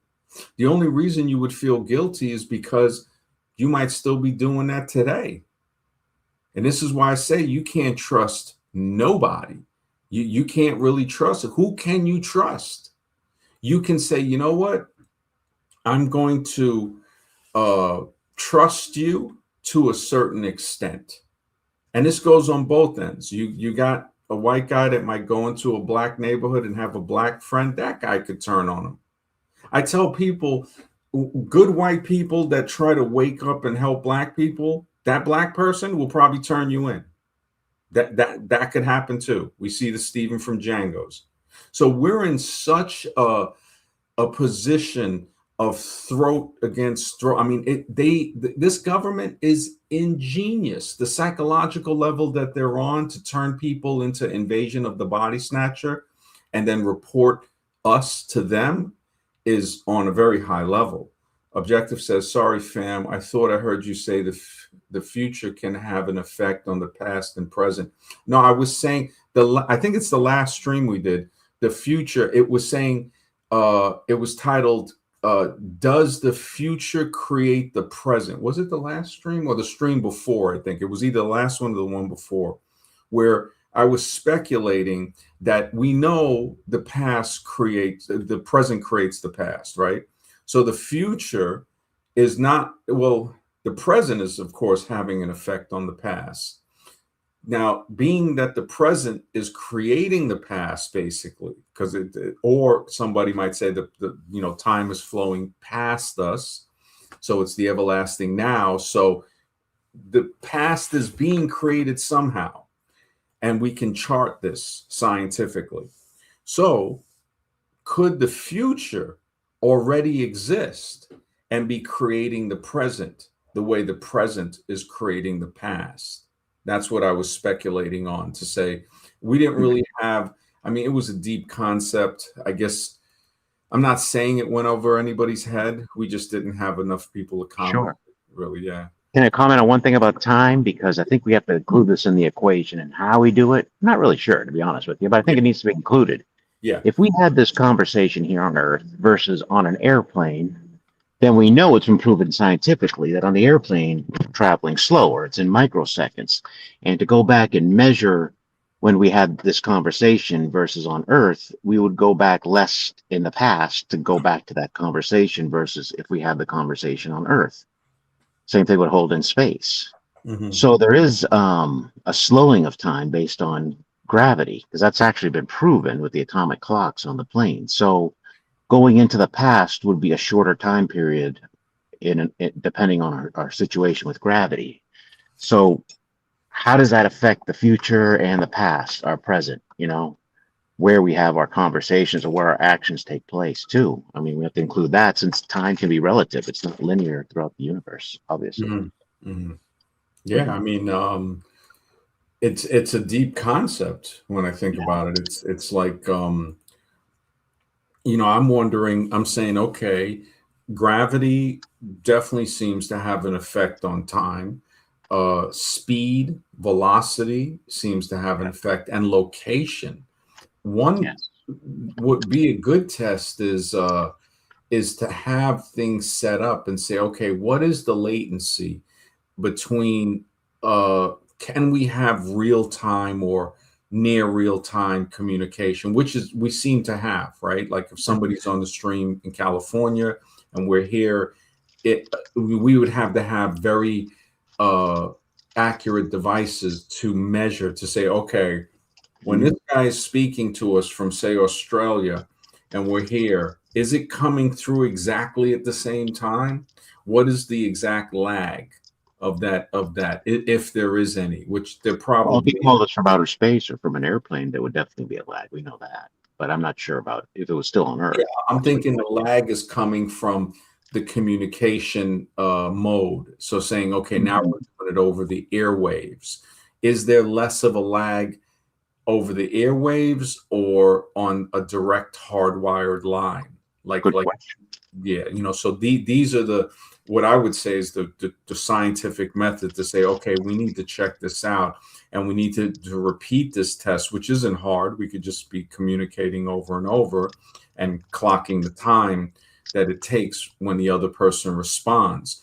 Because as far as moving in a different location, we are moving to a different location in time. We can't physically travel somewhere in the same time because it takes time to get there. So if we travel from, say, Florida to Georgia, the time it takes to travel, you're traveling to a different location, but when you get to that different location, it will be an hour ahead or 30 minutes ahead in time. Hmm. So now with eliminating the travel, and now we're just going to be speaking to each other. So this person is 2 hours into Georgia, the other person is back in Florida. When they speak to each other now, each of them is in a different location. With this form of communication with the least amount of lag, can it happen almost instantaneously? Like, what is the difference? Is there a physical difference in the uh in the time without traveling, to say, okay, this person's in this area, I'm in this area? Are we really in two different time zones? Now, Hmm. one experiment that can show us a little bit about that is the sunset. So we say, okay, the sun is setting over here, but it's still daylight by you.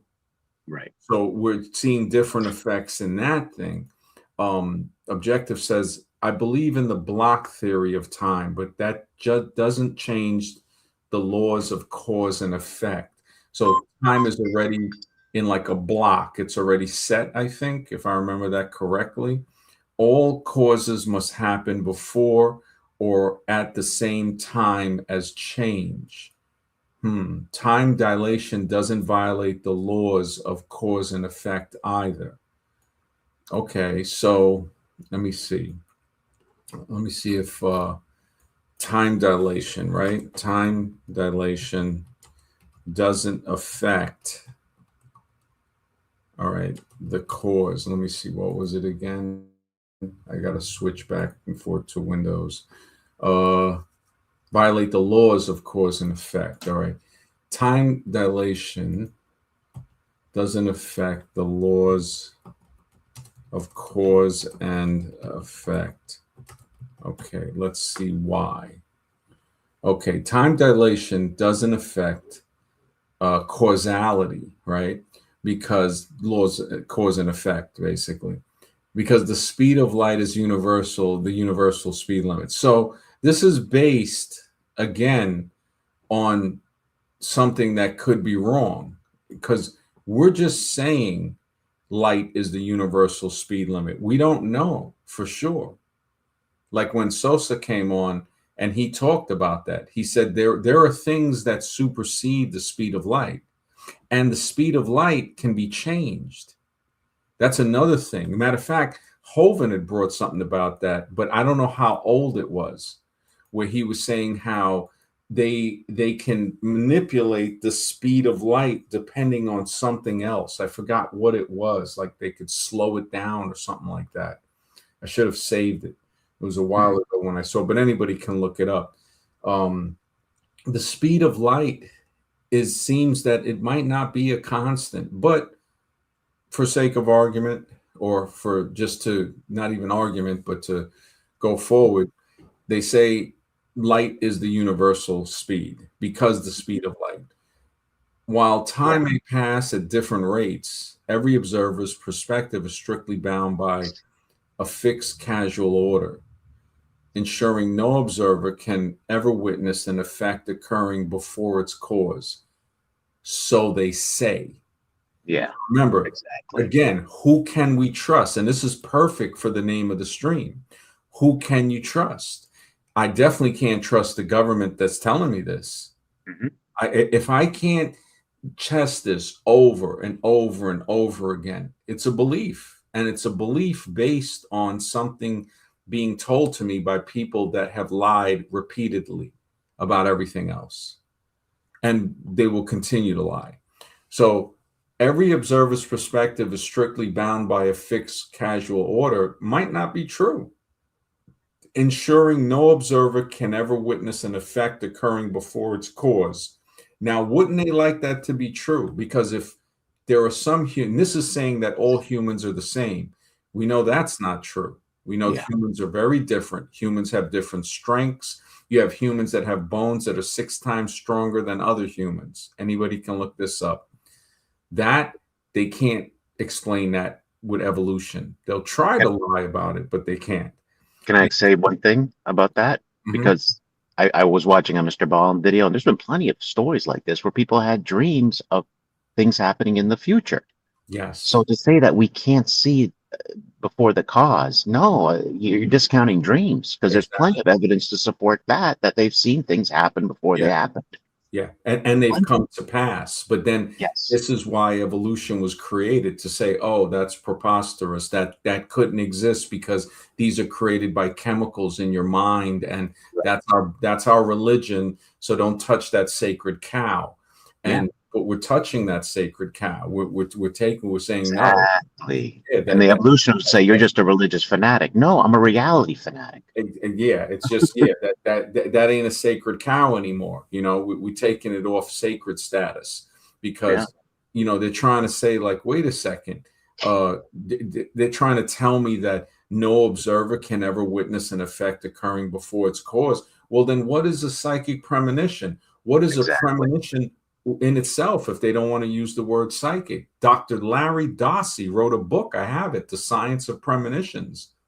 And these are things, this is where evolutionists and materialists are like one step behind, maybe even more than one step. I think so. Because, yeah, they'll, oh, well, we'll figure it out. It's like, wait, science is showing you we have these phenomena here that you have. their dreams. We've had people. There are some matter of fact, a lot of this science. When I read off the stuff, there's a lot of. They were saying Einstein had something like a dream with sheep, and that's how he related it to to to the theory of relativity.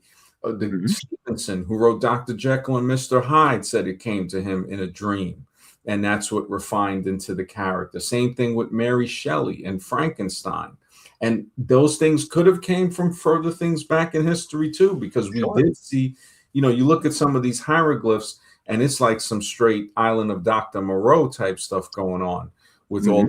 different creatures and different body parts of animals and humanoid and stuff like that. But again, when somebody we can't trust the historians. We know that for sure. I mean, look at Zawi Hawass when he was on Rogan, and I mean, it was just an embarrassment. Some of the stuff he was saying. There was a point where he said he doesn't believe in radar when they were finding, caverns underneath by using radar beneath the Sphinx and the pyramids, and it's like, wow, Yeah. it just they have a saying. They say archaeology moves forward with every funeral. It's Hmm. like, and this is how they slow us down. It's like you got to wait for this buffoon to die before anybody. It's like, what kind of power, what kind of mental psychological thing does people just, what, they can't just like say no, this is all of our history, this is human history, we're not going to let this monster destroy it. And oh, they'll say, well, it's for future generations. No, we cannot trust them, they cannot be Yeah. trusted. And But what will the atheists say? I mean, the evolutionists say, "Oh, your dreams? What? That's nonsense. That's fairy tale stuff." Well, what are you oh doing? We yeah, want real science. yeah, Okay, that's real deep thinking. exactly, and that's the dismissiveness. This is Hmm. why they don't. It's not to disrespect them in any way, but they haven't earned. Well, it's not earning respect. They can't command the respect. No. They just don't have that power because it's based on a belief. It's not based on solid knowledge. But Hmm. they try to say now why causality holds the universal speed limit, which we don't know if that's the universal speed limit. So it's based on a lie, on an assumption, basically. Information and matter cannot travel faster than the speed of light in a vacuum. Well, says who? Said the speed of thought can travel faster than the speed of light. And this is just the person thinking for a couple of seconds can come up with that.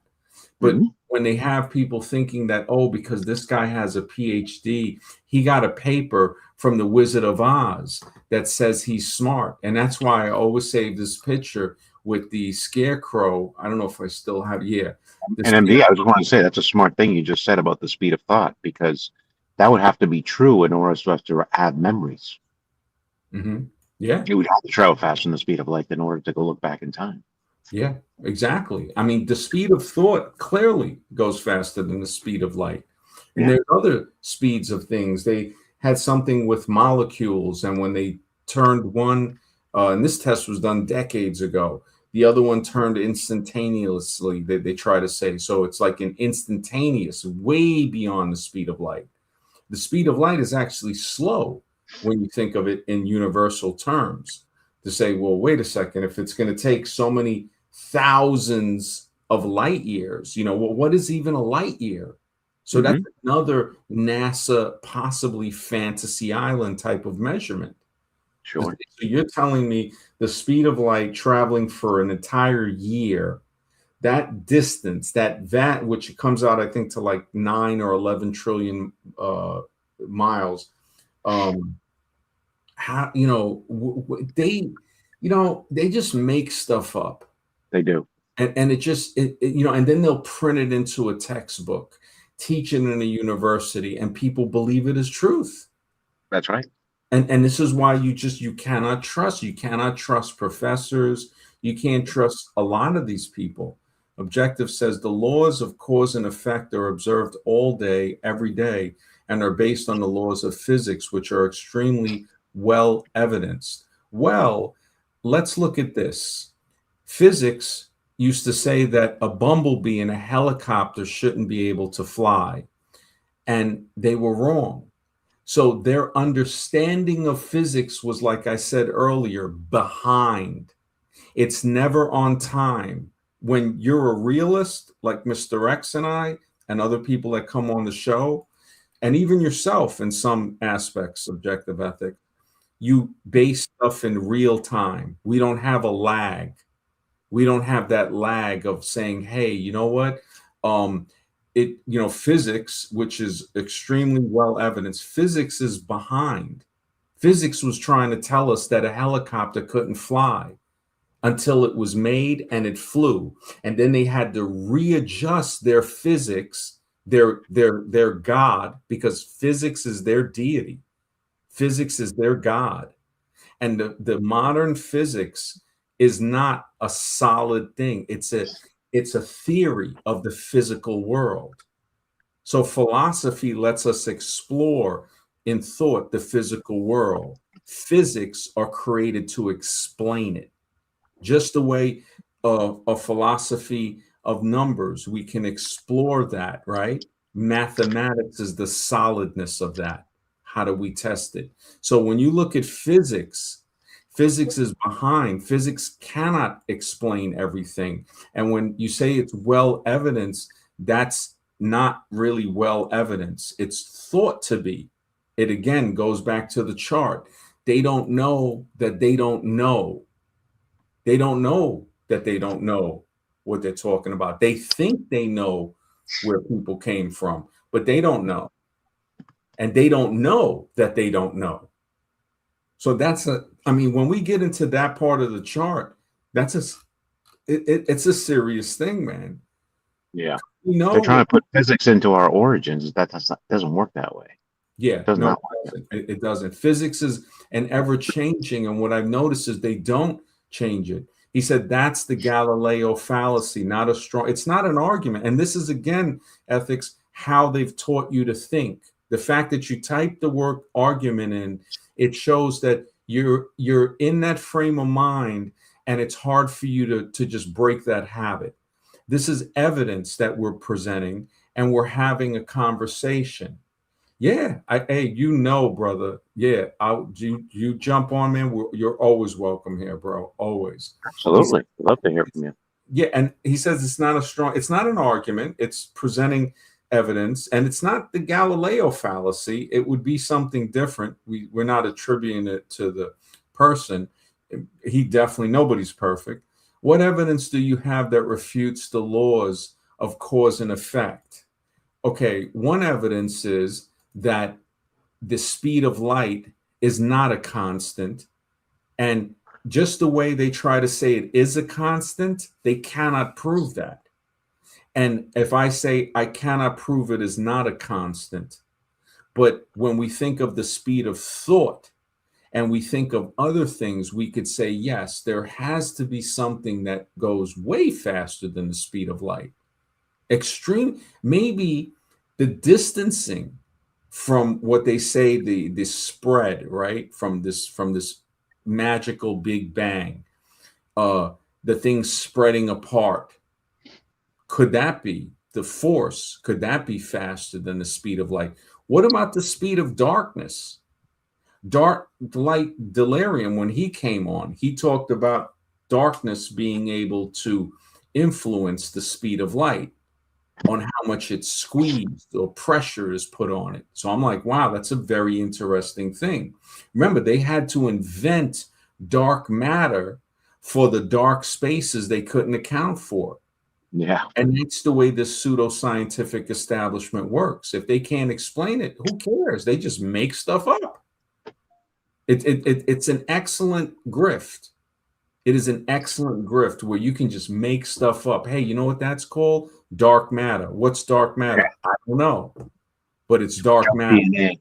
Junk DNA. Don't forget that classic. Yeah, junk DNA. Hey, I thank you for that because, and think about that objective. Think about the ignorance on junk DNA. Oh, it's just junk DNA because, hey, we're the pinnacle of evolution. Everybody else of color is closer to an ape. And, we don't know what it is. But remember, we have all the answers. and we'll call it junk DNA because we're idiots.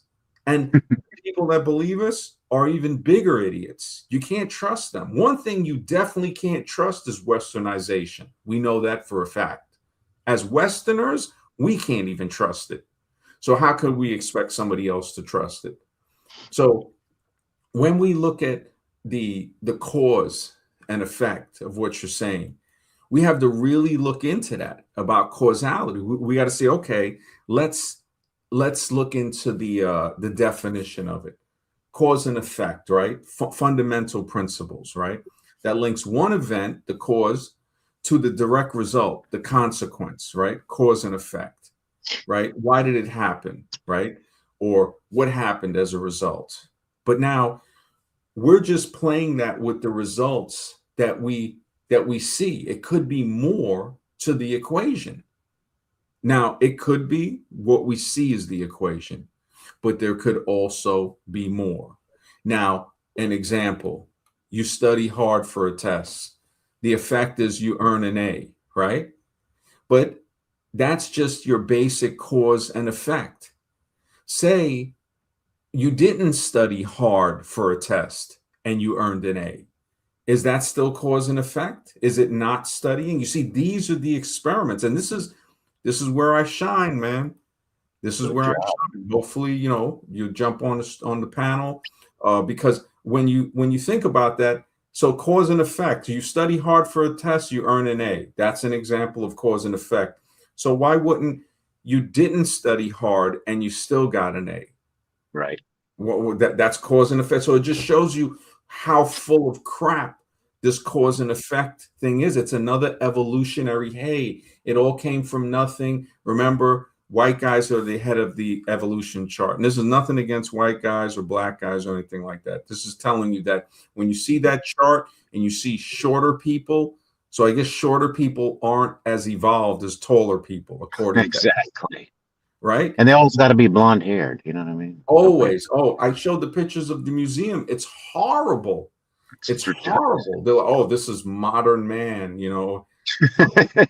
I'm, yeah, it just, I can't even believe it. And imagine the stigma that people grow up with seeing. Sure.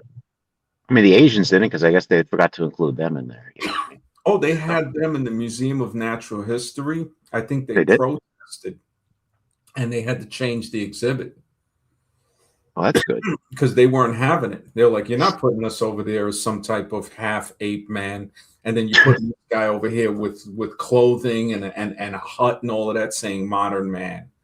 Yeah. It's like, you got to be kidding me. And the weirdest thing is when they do trace back ancient history, and this is nothing against Western Asia, Europe, because I think their history goes way further back than what evolution says. They say that these people didn't even have flushing toilets when India had drainage, when Rome had drainage and Yeah. toilets. So how is it that this is supposed to be modern man? What happened? What happened? Oh, it's a lie. That's what happened.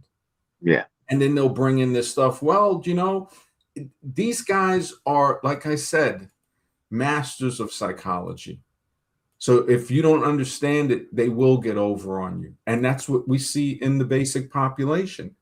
Well, remember too, they have the professors in all the universities backing them up and coming up with new theories and new belief systems that they can use. So Mhm. they got a lot of backing too. So Cause and effect is so weak. Some mhm. of the examples, you press a light switch, the room lights up. That's the effect. What happens if you press it and it don't light up? Yeah. You see? So it's based on, oh, it based on me saying things work. So, but Yeah. when it doesn't That's work, basically it. yeah, it says it starts to rain heavily, you use an umbrella. Well, sometimes what if you don't got an umbrella and it Hmm. rains heavily? You're not going to use an umbrella. And I could be totally off on saying this, but hopefully ethics will come on and correct anything. And it's certainly not scientific. It's all philosophical because you're assuming 18 million years ago, all these things, all these Mhm. causes and effect happen. I mean, there's no proof of that. That you can't test for it. You can't repeat it in a lab. It's just a philosophical belief. It's all a belief system. It's a religion at that point. Exactly. Exactly. You know, I'm looking for better explanations.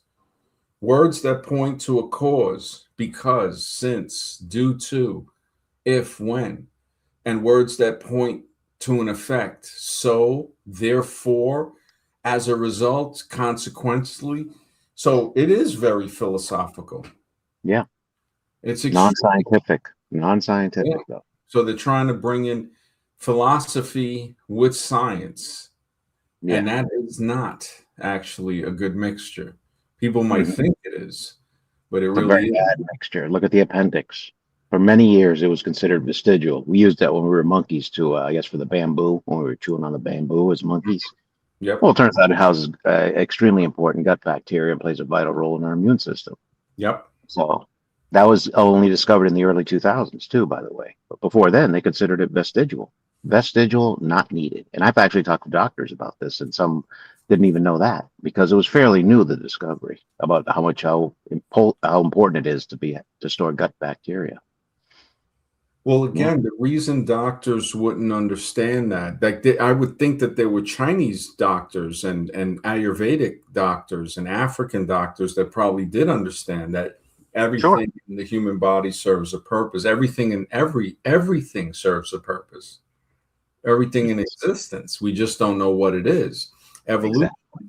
it infects people with the arrogance of thinking that they know what it is, or Yeah, they will know what it is due to their unscientific methods. hmm, If they can't figure it out, they'll lie, as we've that's seen. right.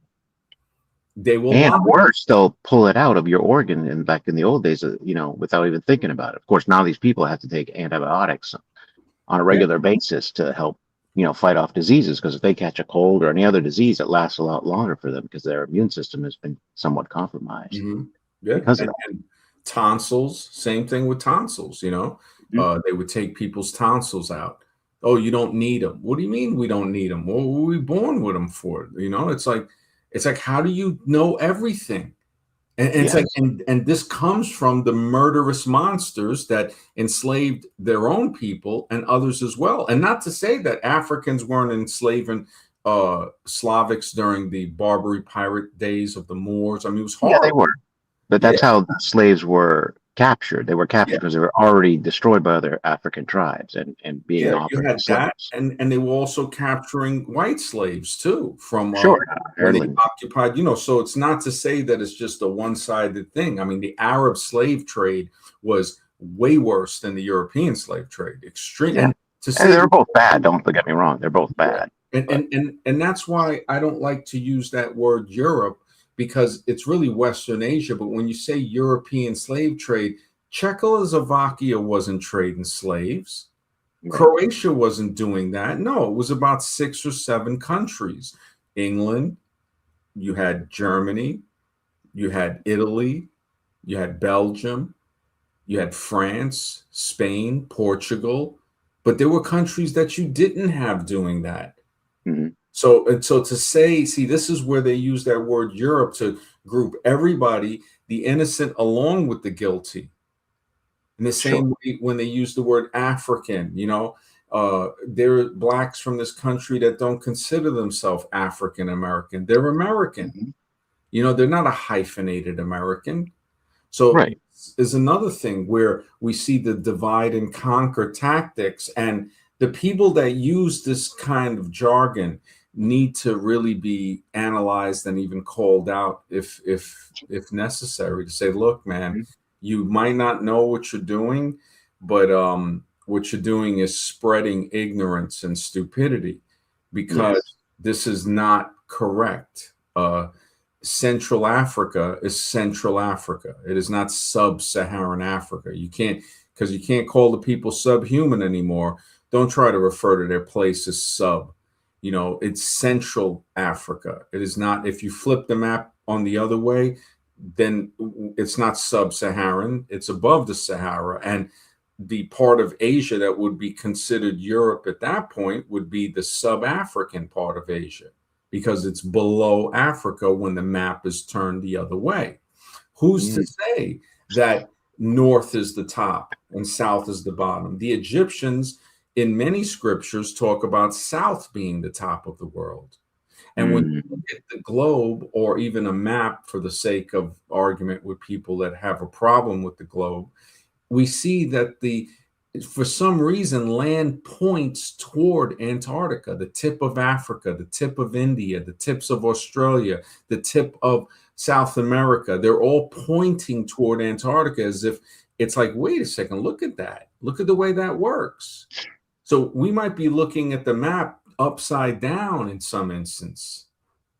And this is something that's very important to understand, to say, look, something, someone, some group might have, it seems like they've duped everyone. There are some researchers that easily show, how they distorted map.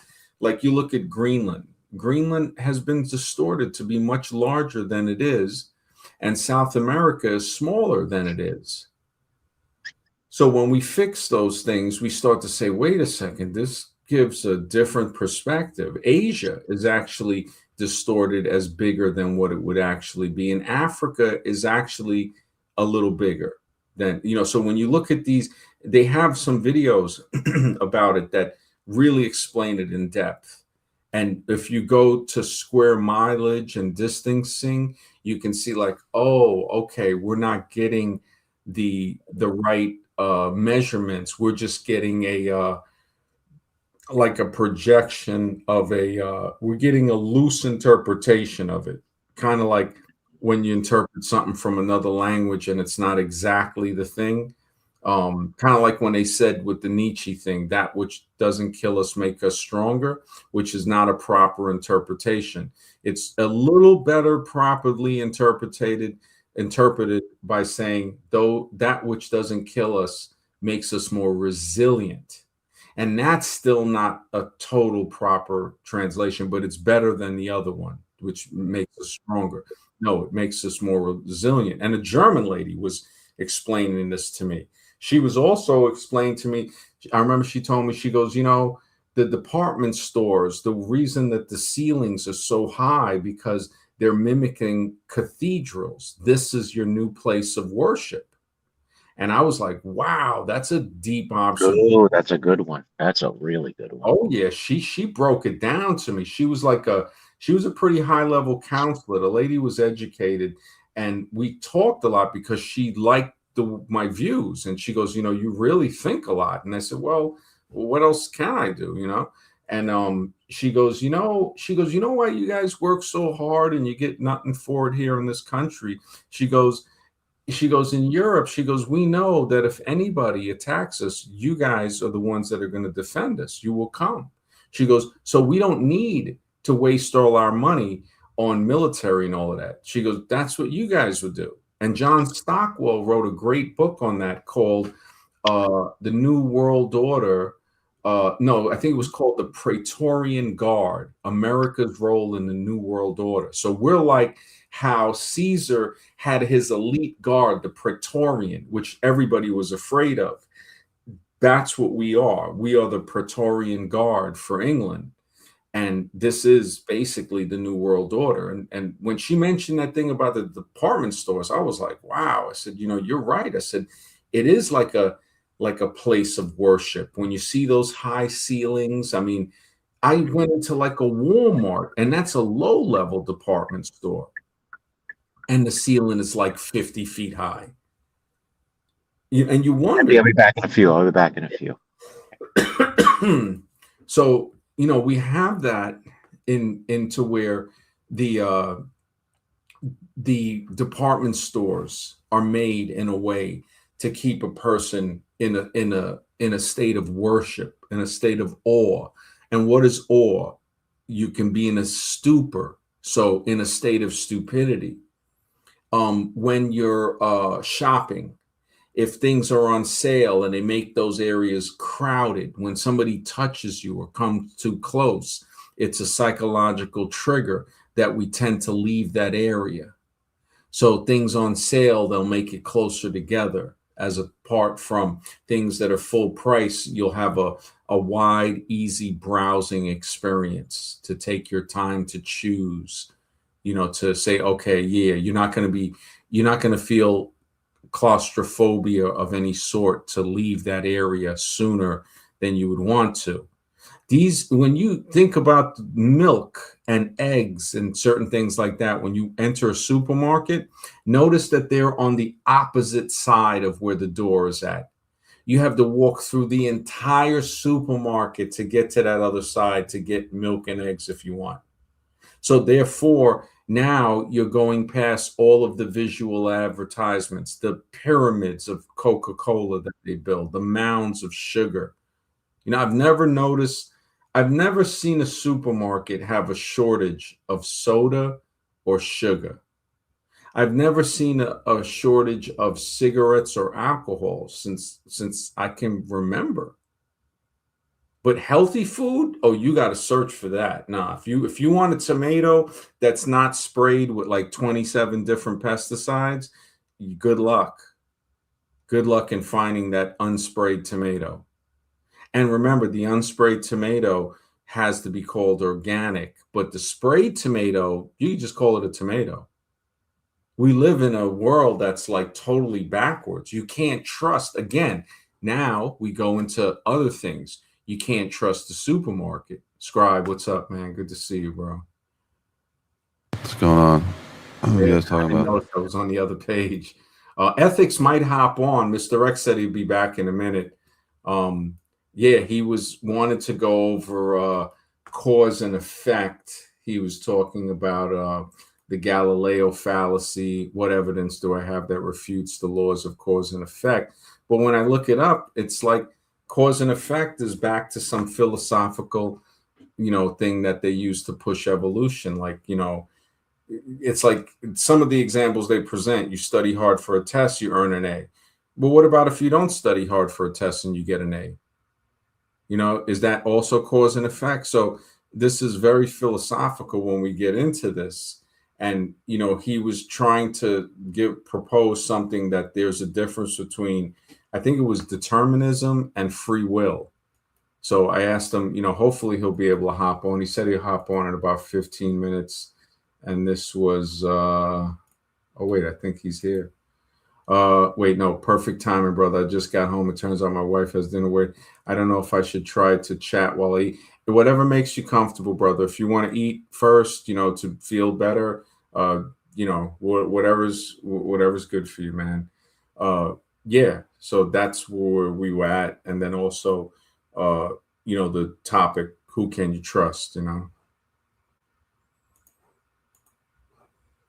So, what do you think about the determinism?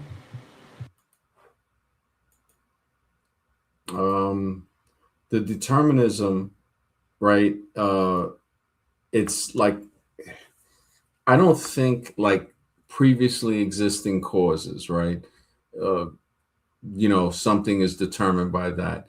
I think it deals too much with just the known. So things, they're saying completely determined. And that's the key word, completely determined by previously existing causes. Why couldn't it be determined to an extent by previously existing cause? Maybe there's an unknown factor that we don't know about. When they say completely Well, determined, it's yeah, kind of like the example I had when I did, I wanted to make the visual marketing course, and then that determinism led to a completely different outcome, which you could call destiny. That I didn't, when people say determinism, it's like, oh, you're trying to push for that. But when you're pushing for that, you think you're pushing for that, it creates something else, or something else happens that you weren't prepared for. What do you call that exactly? It almost seems like people think we have some type of control yeah, over. yeah. What he's saying something about also with free will too. So when he comes on, that'll be a good conversation. That and I hear what you're saying. How can it really be determinism? Because you're seeing that when you do something, uh, and the previously existing causes, and then it leads to something totally different. How does that work? You know? So that's what what you're saying, because we've both experienced that. I'm pretty sure everybody else has experienced that, to say, I went to do this field of work, or, somebody goes to college for a certain degree and then they end up working in a totally different field. So the It happens more times pre than not. That happens way more times than someone planning every step of the way, like trying to do it perfectly. I think that's impossible yeah, because you are who you are, and there's no way to you think how it's going to come out. It's going to work out the way you think in your mind. yeah. I think determinism is a coping mechanism to deny the unpredictability of life. That if we can figure out how to predict the pattern, that pattern definitely doesn't run in a straight line. It is so, like, mixed up, and to where you say to yourself, like, wait, how this, like how you were saying, you were doing the book, selling the book, and then all of a sudden now you're building security systems for it. Just you didn't even have that thought in your mind. It didn't come from the direct previously existing causes. It was actually those things that you were working on.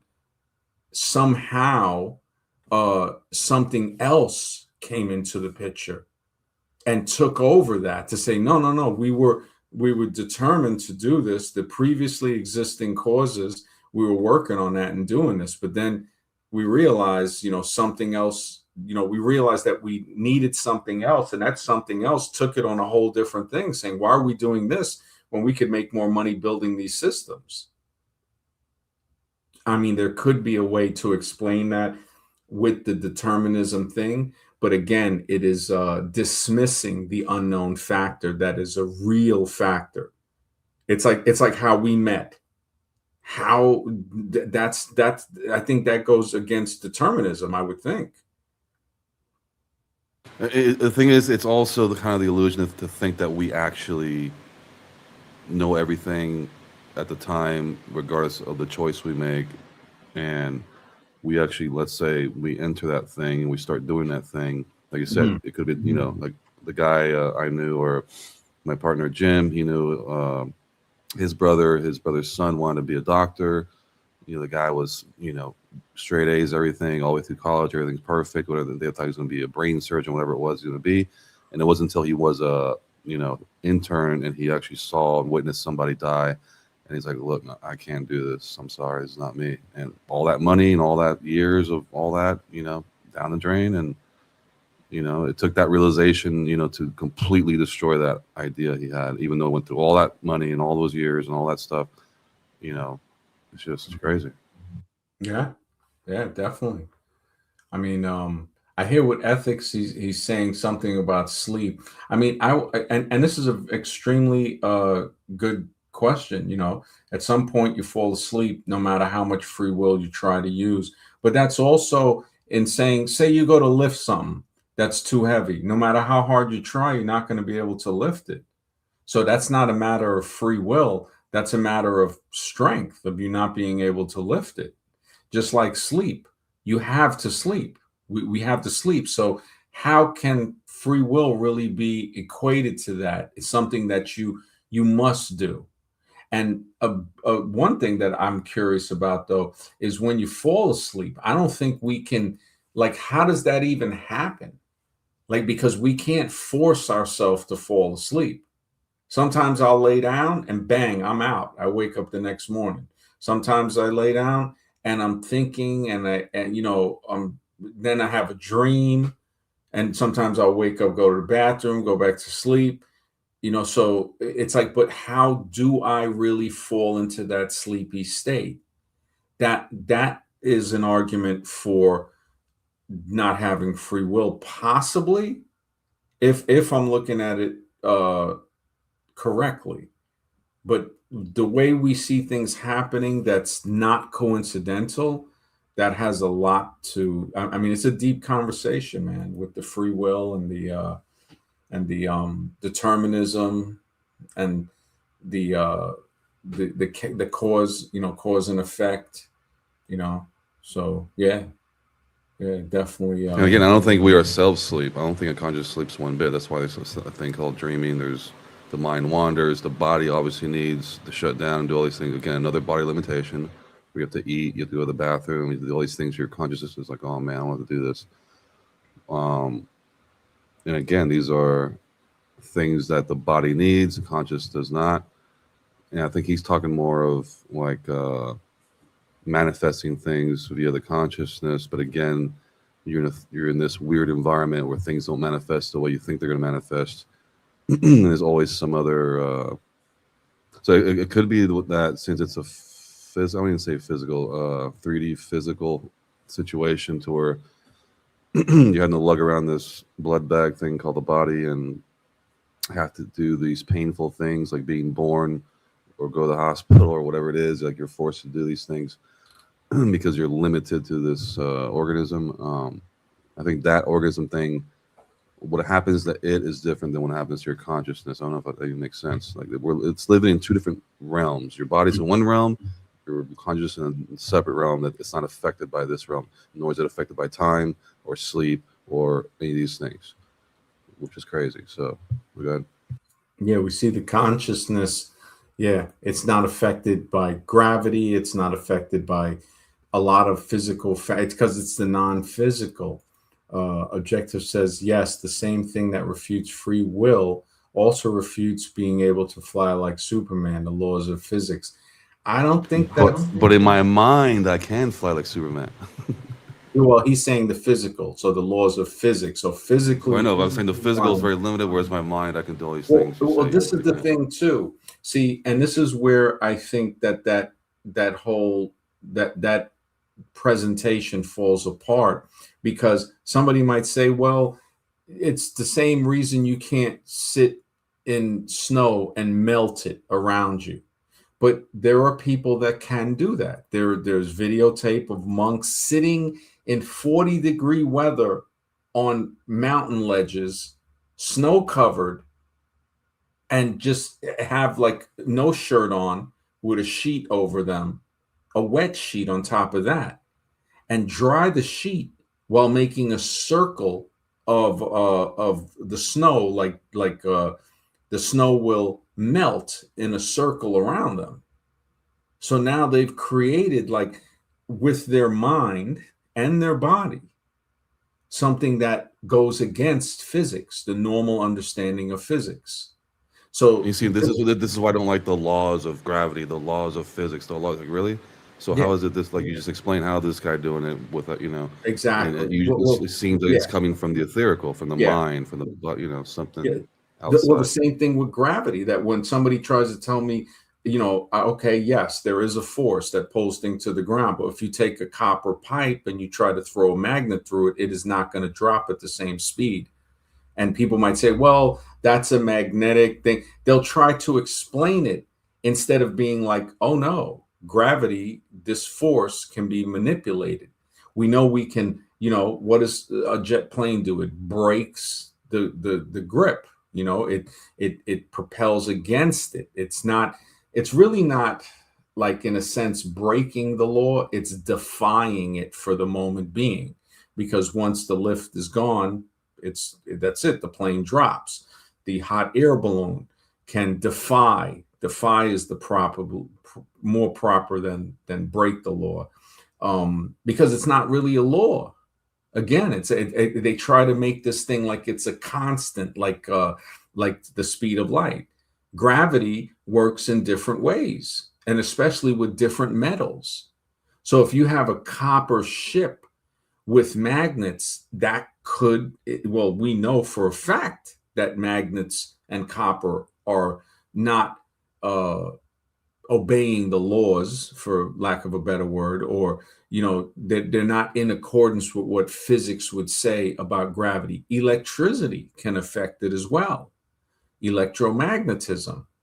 So there's so many things that change that. What people would say, well, physics says that you can't do that. Well, reality says that you can.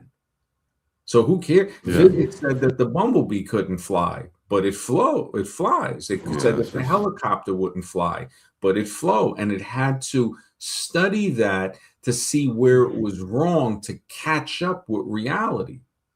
And this is the problem with basing it all on physics. Forge, good to see you, man. He says, yeah, even when it comes to Earth's gravitational pull, it's been shown to not be consistent throughout the planet. Different parts of the planet have different levels of gravitational pull, and that would make sense too.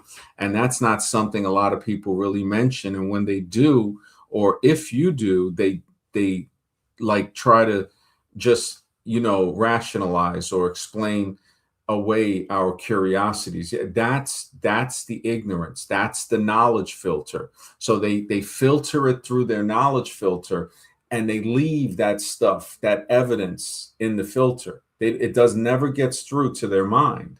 And that's an excellent point. If you want to jump on, we got the link pinned up there, mind. But yeah, so See, yeah. Mhm. I mean, gravity. So it's like, and it's just off the cuff, off my mind. It's like grab the pull down, grave. You're down. You're dead. You're in the thing. It, the, it's like I want to take that out of my vocabulary because every time I look into any exotic propulsion, let's say the UFO thing, where they say, oh, it's anti-gravity machine, or the what do you call it? Anything dealing with all this stuff, quantum, interstellar travel, all these other things. It's all dealing with magnetism. Magnetism is what it is. It's not gravity. It's magnetism that they're measuring, this rotational magnetism thing that's going around. And they cleverly, what they did was so that you don't understand magnetism, which is a secret to all these exotic technologies and probably many other great things that we don't know about. They want to add this ingredient called gravity to confuse you, to say, no, these are unknown forces. We don't know how this works. Just call it gravity, call it dark matter, call it, junk DNA. Just call it something retarded so people think it's, whatever. But yet that thing you're calling dark matter, whatever it is the key to this. And you've created a whole new variable that has nothing to do with it, and add it to the equations. And it creates these pseudoscience equations. So from what I've learned, everything is through magnetism, everything, electricity, the whole thing. Electromagnetic grid of the earth. There is no gravity grid to this. It's the electromagnetic grid. And what do magnets do? They have that invisible force that they want to try to say is gravity, but it's truly magnetism. And that's another big deal. And, it's the laws of gravity, bro. It's like, what? You mean laws of fakeness? I mean, there ain't no. It's like they don't want you to be looking at magnetism. And I realize that's the reason why they create gravity. Take out the ether, create gravity, take out the magnetism. That's why you have these bullet trains, right? The ones that run up one inch cushion of air in Japan, going 300 kilometers an hour. They call them maglev trains. They're not gravitational trains. They are maglev, magnetic levitation. So people want to keep thinking this gravity is a mysterious special force that nobody can figure out. Again, more pseudoscience, more idiotic, stupid stuff. And we get away from the true essence, which is the magnetism side. And again, anything I've studied that's exotic is always dealing with magnets, something with magnets. I think even Sosa was saying that there was a way to pull out the magnetism from a object or whatever it is, and that's what keeps you grounded, or whatever. So it seems like this magnetism thing is in the North Pole, with the compass. So the magnetism seems like it's everywhere. I mean, it literally is like the invisible web of energetic conduits that we don't see, but they want to claim it's something else. Yeah.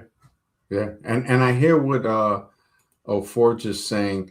One thing I've learned is I'm a lot better at writing down my thoughts than just blurting them out. So to be honest, I would rather prefer just to comment because I feel more articulate when I do. Sure, bro. Always a pleasure to have your comments too. The flight of the bumblebee, objective ethics says, and helicopters don't violate. Of course they don't violate the laws. They're just showing you the ignorance of people that think that physics, the so-called laws of physics, oh, well, it doesn't meet with physics, so it's wrong. No, their understanding of physics is wrong. Nothing that we know on the macro scale can violate. Yeah, nothing that we know of. But there are things that will violate what you think you know. Like, if you look it up, was there a time where physics couldn't explain why a bumblebee or helicopter could fly? Yes, there was a time. But now they say, oh, it was due to a famous scientific understanding rather than an actual failure of physics. Well, no, duh, Sherlock. Of course, it's not the fail of physics. I'm not talking to you, ethics. I'm talking to the Google thing. here that brings this stuff up, because this is where the youth is going to be taught by this machine to say, if they don't think for themselves, it's like, no, it was a famous scientific misunderstanding. No, it was a scientist whose ego was overgrown, and that's why he didn't accept that he didn't know everything. Because when they become robots and they say, well, physics doesn't do that, and no, the bumblebee flies though, just the way I exist. Scientists can't explain how life started, but yet I exist. Just the way scientists couldn't explain why a helicopter or a bumblebee flies, but yet they flew. So the idea that insects defying physics, right? They try to say, oh, that's the myth. Nobody's saying that they're defying physics. We're saying that you don't understand it well enough. So when these people tell us stuff, we realize that they don't know what they're talking about. And then they'll say, we're not scientific. No, we're being extremely scientific, and we're being cautious. It's very important. Yeah, strong force, weak force, it's magnetic force. Just say what it is, you lying sack of shit. It's no offense to nobody. I'm just saying, yo, Forge is hilarious. The unknown, yeah, the unknowns, man. Of course, we could be wrong about everything other than experience, but we don't know what experience even is. Well, that's again a philosophical thing. And it seems that not that we're wrong totally, we're only wrong if you take a solid stance. But if you say the truth, we don't know. There are things we know, there are things we don't know, just like Jim Morrison says. And in between those things are the doors to perception. So this is just the reality of it. If we train our mind, this is because what I do, train your mind to be stronger than your feelings, and that allows an easier way to get to the truth, because now feelings doesn't get in the way. They're always going to have some influence, but if your mind can be trained to be stronger than your feelings, you become to see things much more clear. Just let me grab my tea But water. yeah, let me comment about that. But here's the issue with that, I think, is we're trying to make sense of this physical realm using an etherical consciousness, which is able to reach outside of this physical realm, but we just aren't sure what these other things are that we think about, or you know what I'm saying? It's like we're trying to figure out how this works, and we have ideas of our own because we're not from, originally from this. Because once you're put into this vessel, now your thoughts and your ideas have to conform to this dense reality. Whereas in your mind, it makes sense in where you come from, which is outside of this 3D constraint. Um, it's really strange. So it almost seems like, because if you notice, you obviously a robot or something, everything needs power to animate it. We need a soul, apparently, and a soul is a form of power. So you're, in essence, when you have a robot, you're giving it a soul by giving it power, and through the power, then it does whatever it does to the computer, and that brings it, somewhat to life, depending on how advanced it is. But it's a very similar concept. It almost seems like we seem to forget we're on in this world when we try to think, because our minds, I think, are outside of this world, outside of this realm consciousness that can pick up stuff that's, I guess, beyond this world. But since we're confined to this world, only some of those ideas are compatible in this limited realm. So I think that's probably the issue, and the reason why we're trying to figure out what truth is, because we're trying to figure out what truth is here in this constrained realm when we already know what truth is outside this realm. So it's almost like a double contradiction to ask yourself that question, because you come from a higher realm. You're trying to make sense of this lower density realm using this body, and you're trying to make sense of this, but your mind really wants to make sense of everything, of where you came from, or who you are. Why are you in this avatar? So the questions we have are actually way outside of this realm's limitations. For some reason, our minds have this crazy godly type of ethereal consciousness that's not affected by this dense realm, which almost tells me kind of that we're either we created this thing or we're in part of this creation, participating and saying, okay, we're going to come down to this lower realm and experience that, try to figure it out. Uh, when then we then we slowly realize, okay, there's a physical science where we can physically do tests and go through the scientific method to prove certain things. But then all of a sudden, there's all this mysterious black magic, witchcraft, voodoo, whatever you want to call it, that would be in the etherical realm, which makes no sense. You got to kill a chicken, you got to get a bat, you got to do something to it, whatever. Um, so it's like these two things come clashing together. So you have the physical side trying to make sense of this realm here, and then you have the etherical side that is you trying to make sense of the realm or of what's outside the realm and this realm. Because I think that's where the confusion comes in. Because we want to think this is all there is, not understanding that this conscious thing you have in your that occupies you is coming from some other dimension, whatever it is, that's not limited the same way that this dense simulation is limited to. I don't know if that how if that makes sense. Because now I see how people going crazy, and now I see why there's black magic, now I see why there's ghosts, now I see it defies what they would want to call science in this physical realm, right? So we have these two things clashing. That's why we have religion and science. We have these two things, the spirit and the thing and science clashing, because our true self is not from this limited realm, and we're trying to make sense of this limited realm as if it is real, like we are. And I think we get confused when we start trying to define these things. Yeah. And I hear what ethics is saying too. It's like this goes back to when I say everybody's agnostic, bro. In the bottom line, we don't know. We know some things. We know more of what something isn't than what it is. And it's very important to know what something isn't. The mind says, I think the physical is automated and, in a sense, directly tied to what we could call the subconscious, which is also automated by the conscious. What is automation? Yeah, that gets kind of automation replaces or reduces human effort by embedding predefined rules, decision criteria, and actions into machines or software systems. This can be mechanical, electronic, or computer based.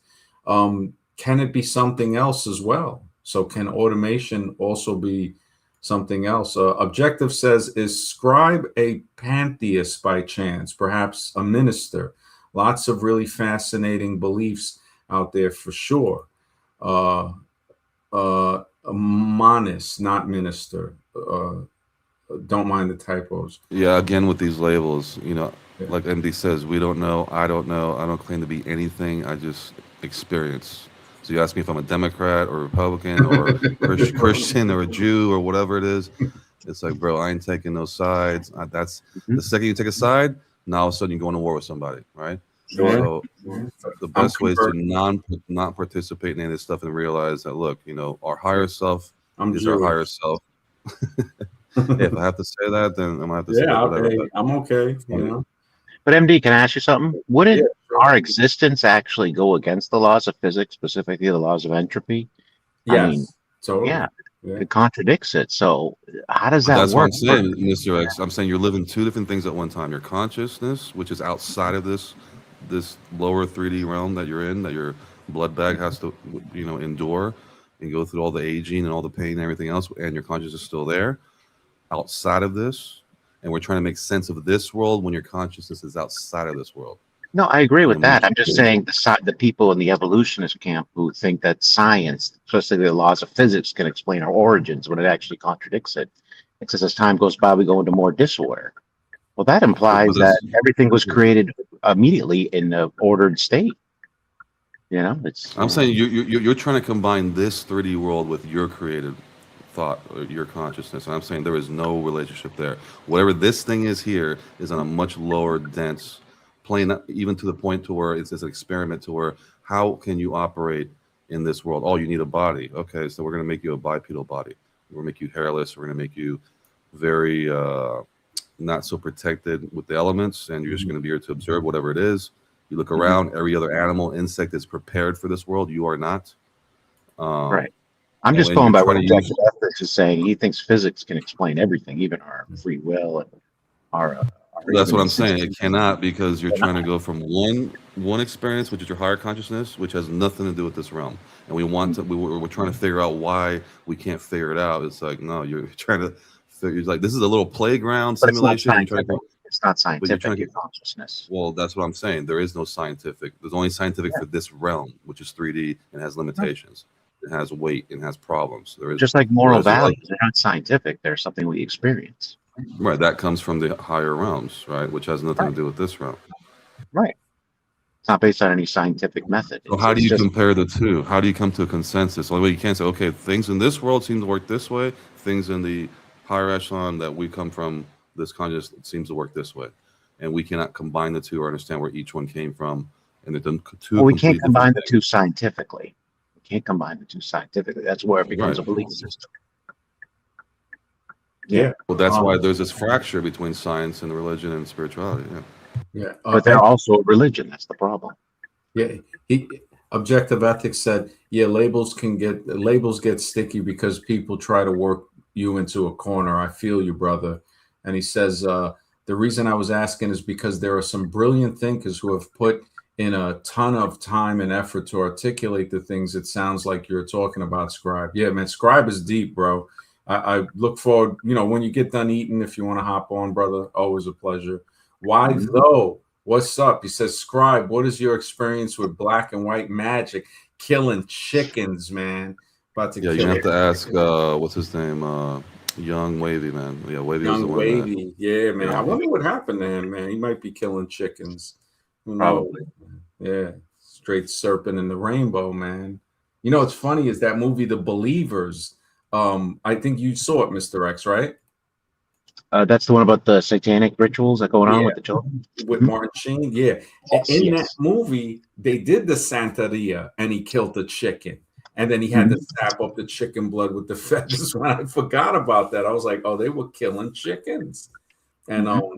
yeah. So it's and I but you wonder. see, I think this is why the Egyptians were so obsessed with this whole afterlife thing, Mhm, is because I believe that they understood, especially the tech they're using, for what it seems like they're using, mhm, uh, what they call Tesla tech, whatever, wireless energy and all these things, yeah. that they understood that, look, I know where I come from and it ain't here, but I'm gonna set up some stuff here just in case I happen to come back or whatever. But I know where I'm going. It's not in this, this realm here is not, or it's not my true home. Um, and I just have to understand that I can't allow these things to affect who I truly am. And that's why they say they cannot take your essence. You can't take your money, but they cannot take away who you are, because who you are doesn't come from here. And that's the one thing that they just cannot stand. They want to completely control you, but they just cannot take away your essence. They know this, and that's your true value.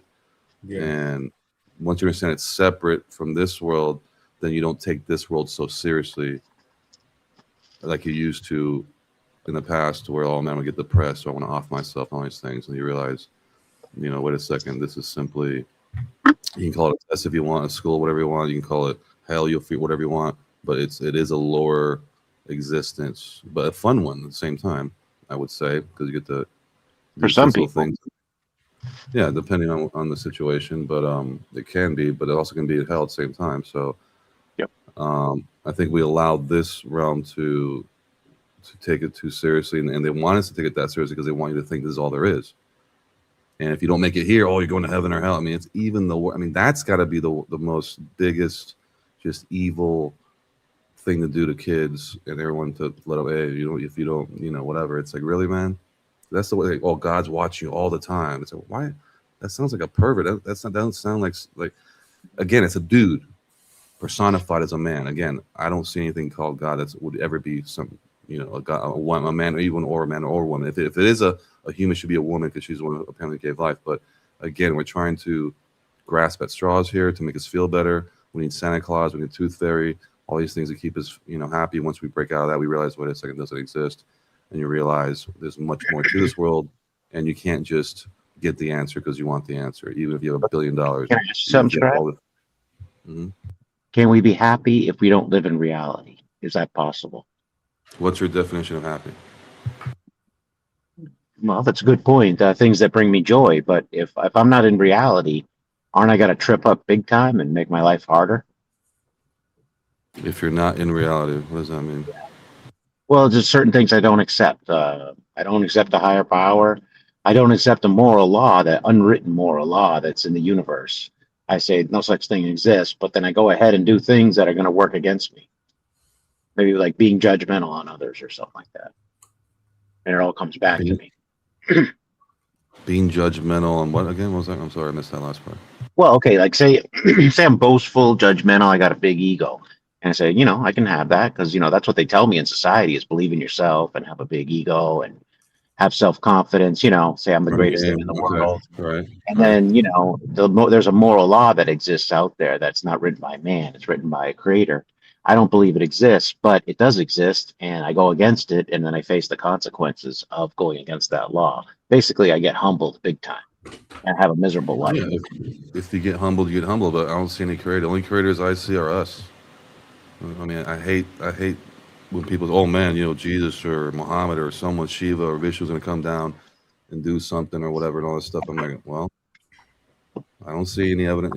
You don't see And again, anything outside of us, a mind outside of ourselves. I'm not I don't saying see a anything specific outside. religion, just a mind.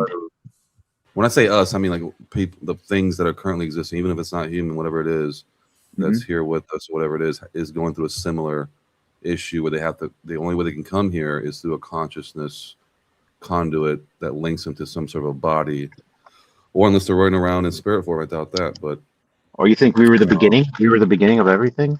All of us? begin the end. It's like have you felt like you've ever not existed? Like what does non-existent feel like? Like what is nothing? Nothing is something because we're describing nothing. You can't Can't even describe describe nothing. it. You can't You describe it. can't exactly. That doesn't All you can exist. say is nothing. That's it. Because it has no All right. So properties. So there's nothing else to say after that. right. So if your consciousness doesn't degrade, but your body does, what does that Which we mean? know is true. Which we know is true. What does that mean? So let's just use basic ABCs here. If your body degrades and it has to go back to the earth, which means it dies technically, but your consciousness does not have that same issue with time, age, and decomposition, what does that tell you? Yeah. This isn't the only life. No, Which it would tells you that the body is the temporary vessel that they want to call it death, but they want to say no, it's your consciousness and your body dying. I'm saying that's the lie. That's the I big agree. lie. I agree 100%. So in essence, there is no death. It's just Pretty this much. temporary vessel you happen to be using right now that's Yeah. dying. Mhm. So just basic common sense things like this that no one ever talks about gives you the build on the breaking blocks of saying, okay, if that's the case, then that means there really is no science and there really is no spirituality. It's somewhere in the middle and it's not a word for it. And some Mhm. things cannot be repeated to scientifically prove them and other things can. Well, because we have the And in religion of essence, evolution out there trying to shut it down. They're trying to shut down that conversation and say, no, our religion is scientific. So what you're saying doesn't exist. That's what they're trying to do. So we don't even ask the question. yeah, and then that's why their theories are so ridiculous is Mhm. because they have to literally just make stuff up Yeah. to make it sound smart and to fit, and it doesn't even fit reality, like gravity or the ball and all these ridiculous things. Where a speck of dust is randomly flying out there at any point in time, an asteroid can come in and take us out. Just all this fear mongering. Um, and I think that's what it is. It's like understand the separation between your 3D self, what you think is yourself, and your real self. And when you get mad and stuff happens to your 3D self, you should be man enough. I mean, I ain't saying man enough. You should be godly enough to understand they're trying to mess with your body, not with you. They cannot mess with you consciously. No one's that Yeah. powerful. But they want to. So They don't want to shut it down, make a they song. try to. They try to manipulate this thing here, but it can never mess with your real thing. But they do, yeah, definitely. I mean, have you ever had a gut instinct about something, like something felt off and something you felt uneasy in a certain area? Some type of gut instinct in you saying, get out of here, but you didn't, and then you wish you did. Hmm. You Hmm. ever experienced that?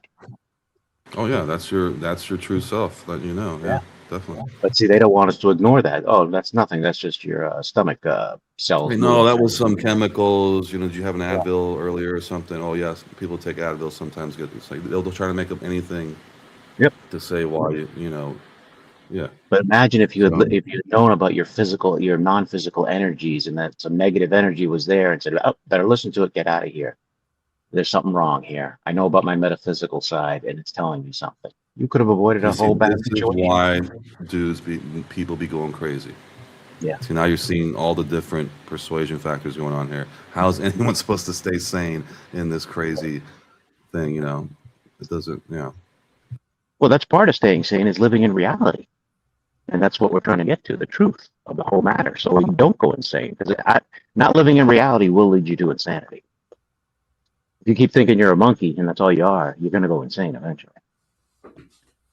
Well, they are already insane. I mean, even the religious Oh, that do absolutely. yeah, we see the insanity on both. The thing is that, and when they pose as they're not religious, but they are. It's a religion that denies being a religion. So that's the danger in it. And Yes. what makes it even worse is they think it's scientific. That But they force it in the schools, and we have our taxpayer dollars paying for it. That's the difference between them and the religious fanatics who, like, say, pick up serpents and think that, oh, that's what they're supposed to do, pick up a rattlesnake and, all this Mhm. crazy stuff. Yeah. We're not Well, taxpayer funded. remember the rattlesnake church used to be funded in the schools. That's what schools, that was taught in schools prior to the Scopes trial, and then they switched it to being funded to the religion that acts like it isn't a religion, which is evolution. So when we look at that, we start to say, wow, they made a switch over. So it wasn't, they never stopped teaching religion in school. First, it went from rattlesnake religion to evolution religion, disguised as no religion. And it's ingenious because it has, they say, okay, we're going to build these churches disguised as a university. And we're going to Hmm. put the preacher in, but we're going to call the preacher a professor. And it's the same thing, just like government. They basically, the deity is the president. The the the religious scripture is the declaration, the constitution, the amendments, the laws. It's very, very similar. It's just, it has a different book cover, but it's the same book.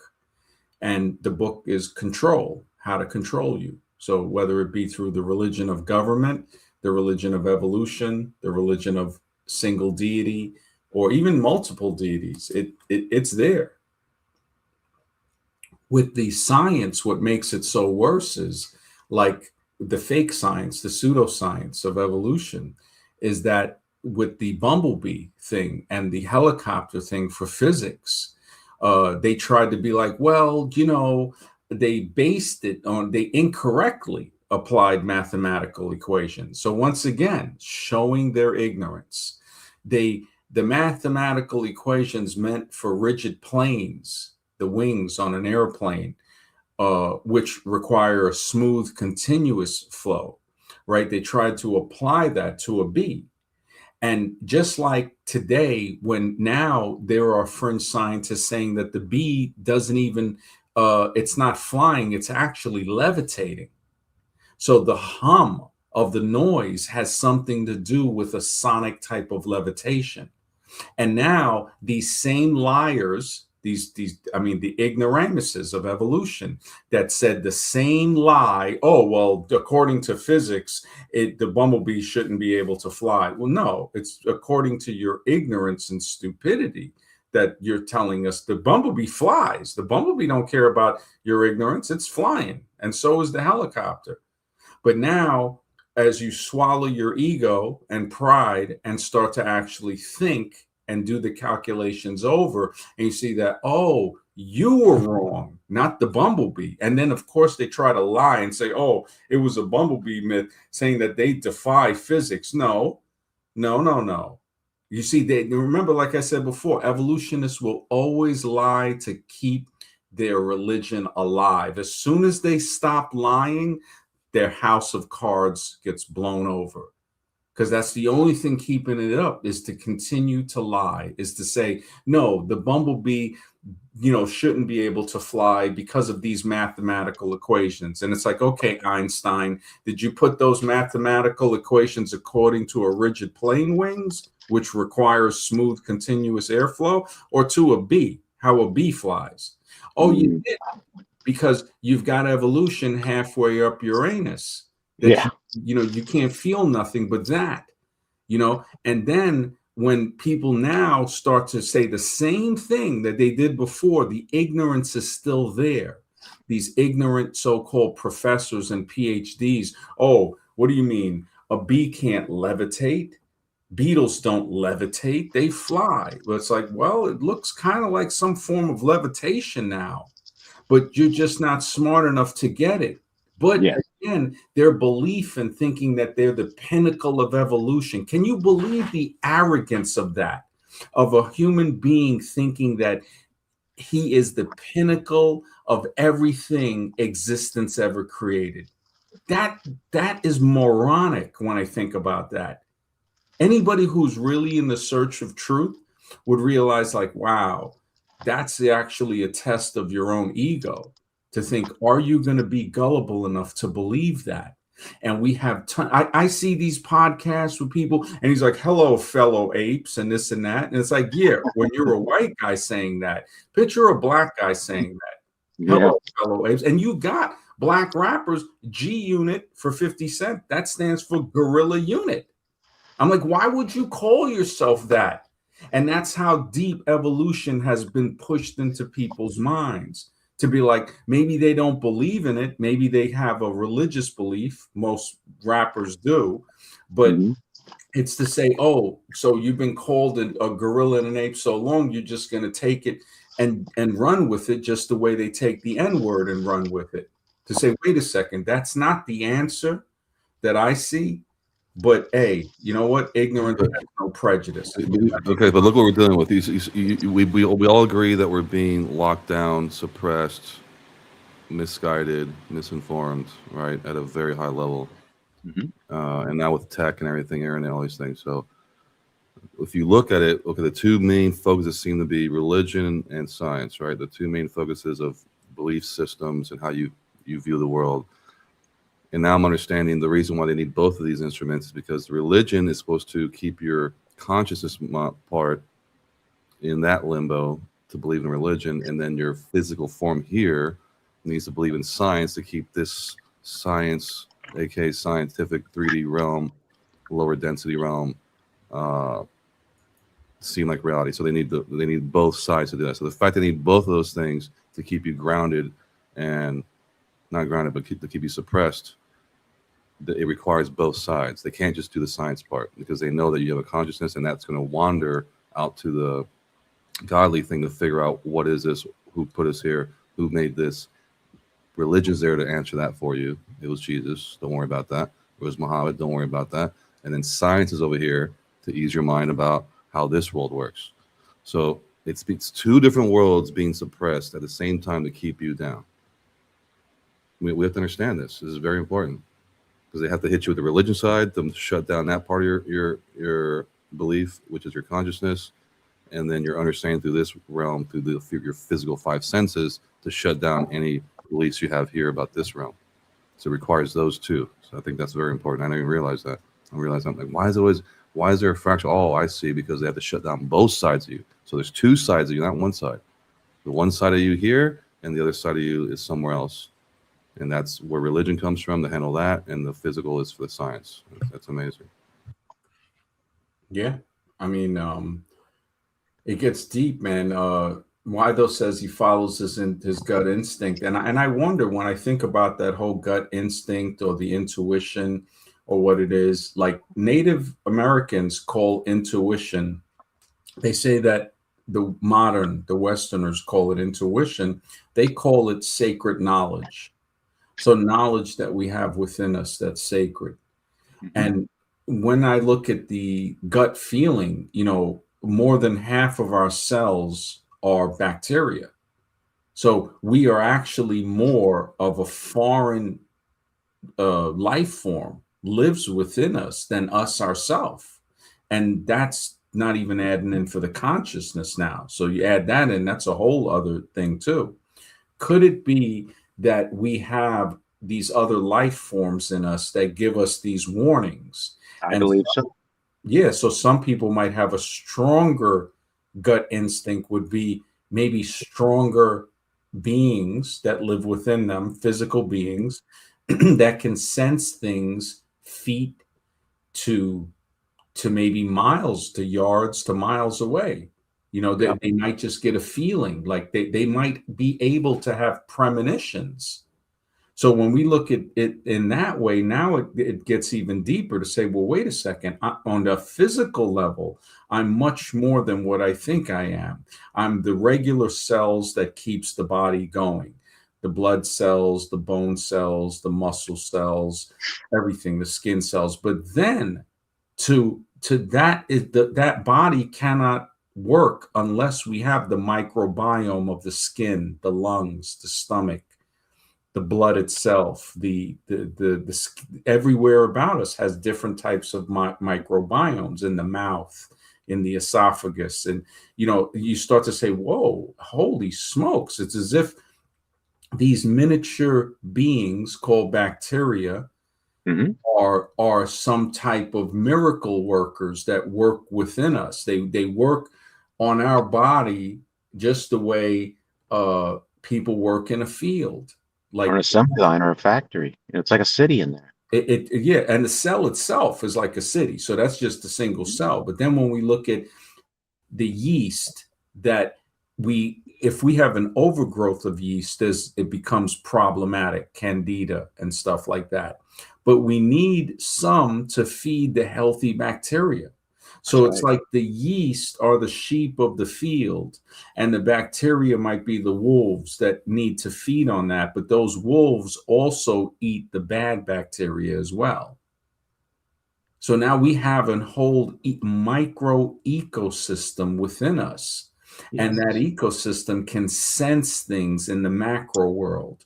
And we might think like, hey, we're getting some type of vibe here that is Hmm. telling me, you know, maybe I should turn left when I was thinking of turning right, or maybe I shouldn't go to this place.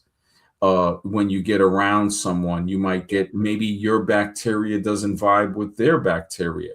But you Maybe know what else it could be? Mhm, Advanced technology. And that can be proven scientifically because the flagellum had a DC motor running in it with a stator and a winder and a rotor mhm. uh, long before we invented alternators. So they might have advanced technology within us that can detect these things. It And that could. can be proven scientifically. It's already been proven. They had that already. Mhm. Yeah, Look at the flagellum. yeah, yeah. No, it definitely could be. It definitely could possibly be something like a bio, like a biological robots, like that. That Sure. could be what bacteria are. We're not sure. I mean, when we Might look, have AI already implemented in us. Who yeah, knows? well, we ourselves could be some artificial. Like this could Yeah. be biologically artificial, and the consciousness is what has inhabited to it. Like Sosa was saying about how the material world could have been created to attract consciousness. That was the first time I've ever heard somebody put it that way, because it's always been we either chose to come here or we were forced to come here, right? It's either one or the other. Because I used to hear people say, oh, well, you know, we chose this life. I'm like, well, but what if you were a messed up person and you were sent here? So that was the alternative to that person trying to say you chose this life, right? But when Sosa brought up that, hey, this seems as if they created this just the way a light attracts bugs, material matter could attract consciousness, which led me to ask him, well, could it be maybe something like a spider-like being? Maybe the material world is the web, that a web that attracts us or catches us without us knowing it. Hmm. And it could be ego that has people get attracted to it. Oh, let me see, you know, I can get something for free. or it could be honestly being trapped, like something getting trapped in a spider web that it didn't see. Like, oh, I thought there was nothing there, but there was something physical there that I couldn't see. And now it's trapped in the physical world. And that's a very, like, that's a different way of looking at it. That Sure. this is actually something like that. Um, Josiah says, correct me if I'm wrong, is fasting good to starve the bad bacteria or reset the gut in a way? I heard fasting is very good. Scribe is a very strong proponent of that. I mean, I fasted for like a day and a half. I felt like I was going to die or something. I started feeling kind of sick, so started eating again. But I've heard fasting has done like physical miracles to people's body as far as health wise, like almost fountain of youth type level stuff. I know you know more about that, Scribe, than me. Yeah, the easy way to look at it would be more like look at it as kind of like a car engine, because this is a body and it does have, parts that wear out. And if your intestinal tracts and all these things are full of, especially the food that they eat in the States, it's going to be a lot of processed preservatives, things that are going to be really hard to get out of your system. McDonald's and stuff, you already know that stuff stays in your system for like 7 years or something ridiculous. Yeah, so to remove as much as that you can, because that's where the most of the diseases form are in the intestinal area. Yeah. Cancer, all these things, diabetes, all these things come from that area. So if you have a polluted tract system, then it's just going to create problems. And the 3 meals a day is the most ridiculous, idiotic thing. They might have contrived that from when people actually ate proper and not such massive meals, to where now in the U.S. you're eating breakfast, bacon, egg, and cheese, whatever, all this stuff, McDonald's, whatever, and then Pizza. you're eating again like a few hours later for lunch, some big meal, and then for dinner even a bigger meal, and then meanwhile dinner, all this, you're eating snacks, you're drinking coffee with a ton of sugar and all this stuff. It's like, when does your body have time to rest and get rid of all this trash? It doesn't. You're constantly feeding this thing, and even if you work out, all that stuff still, the nasty stuff still stays in your system. So it's really, it's really the idea to purge yourself of all that, so your body can finally rejuvenate some of itself, versus being constantly stuck in this exhaustive fatigue state to where your body has to constantly get rid of this garbage you're eating on a constant, consistent basis. So after I've seen that, and also after I noticed that, I stopped doing that. I never got sick again. I never had any other issues. Never have pain. Nothing. I mean, never take Advil. Never take Tylenol. Never, nothing. Nothing. Nothing. So Oh, stop. I sleep is so important Sugar, too, 'cause candy, all that stuff. Coca-Cola, Diet Coke, all that. Nothing. How's that? sleep is so important too, because it's a form of fasting. The longer you sleep, Oh, for sure. Yeah, sleeping is when you're actually healing. That's the time your body gets to actually heal. So if you're not sleeping a good deep sleep, REM sleep, and all that, you're not hitting the right levels for your body to properly, yeah. So there is a lot of that stuff. So yeah, that's why I this thing invested never came heavily up in a again. bed. I got Tempur-Pedic. It's worth the money. Trust me. Get good sleep. It's worth the money to spend money on a good mattress and bed. Yeah. Yeah, some people can't even sleep. They're in such pain, or they got crazy insomnia, or they got something else. I haven't had a good sleep in the last 20 years. I hear this stuff. I'm like, what? Yeah, man, I'm pain. I'm like, damn, bro. It's like we take sleep for granted, man. We take Yeah. breathing for granted. It's people that have pain just breathing, just existing. And we take all this stuff for granted. It's like, it's crazy until you lose it, man. It's just like, I don't want to think about it at the same time. you know, I'm grateful for what I have at the current moment until I lose it later on or whatever. But, everyone just needs to be grateful. They still have their five senses, their limbs, the ability to breathe and do stuff. Even though you're let's say you're in a bad situation, you don't have much money. Hey, I would trade with you in a minute. If I was a millionaire, if I had all these health problems, I'd trade with that person. I could make money.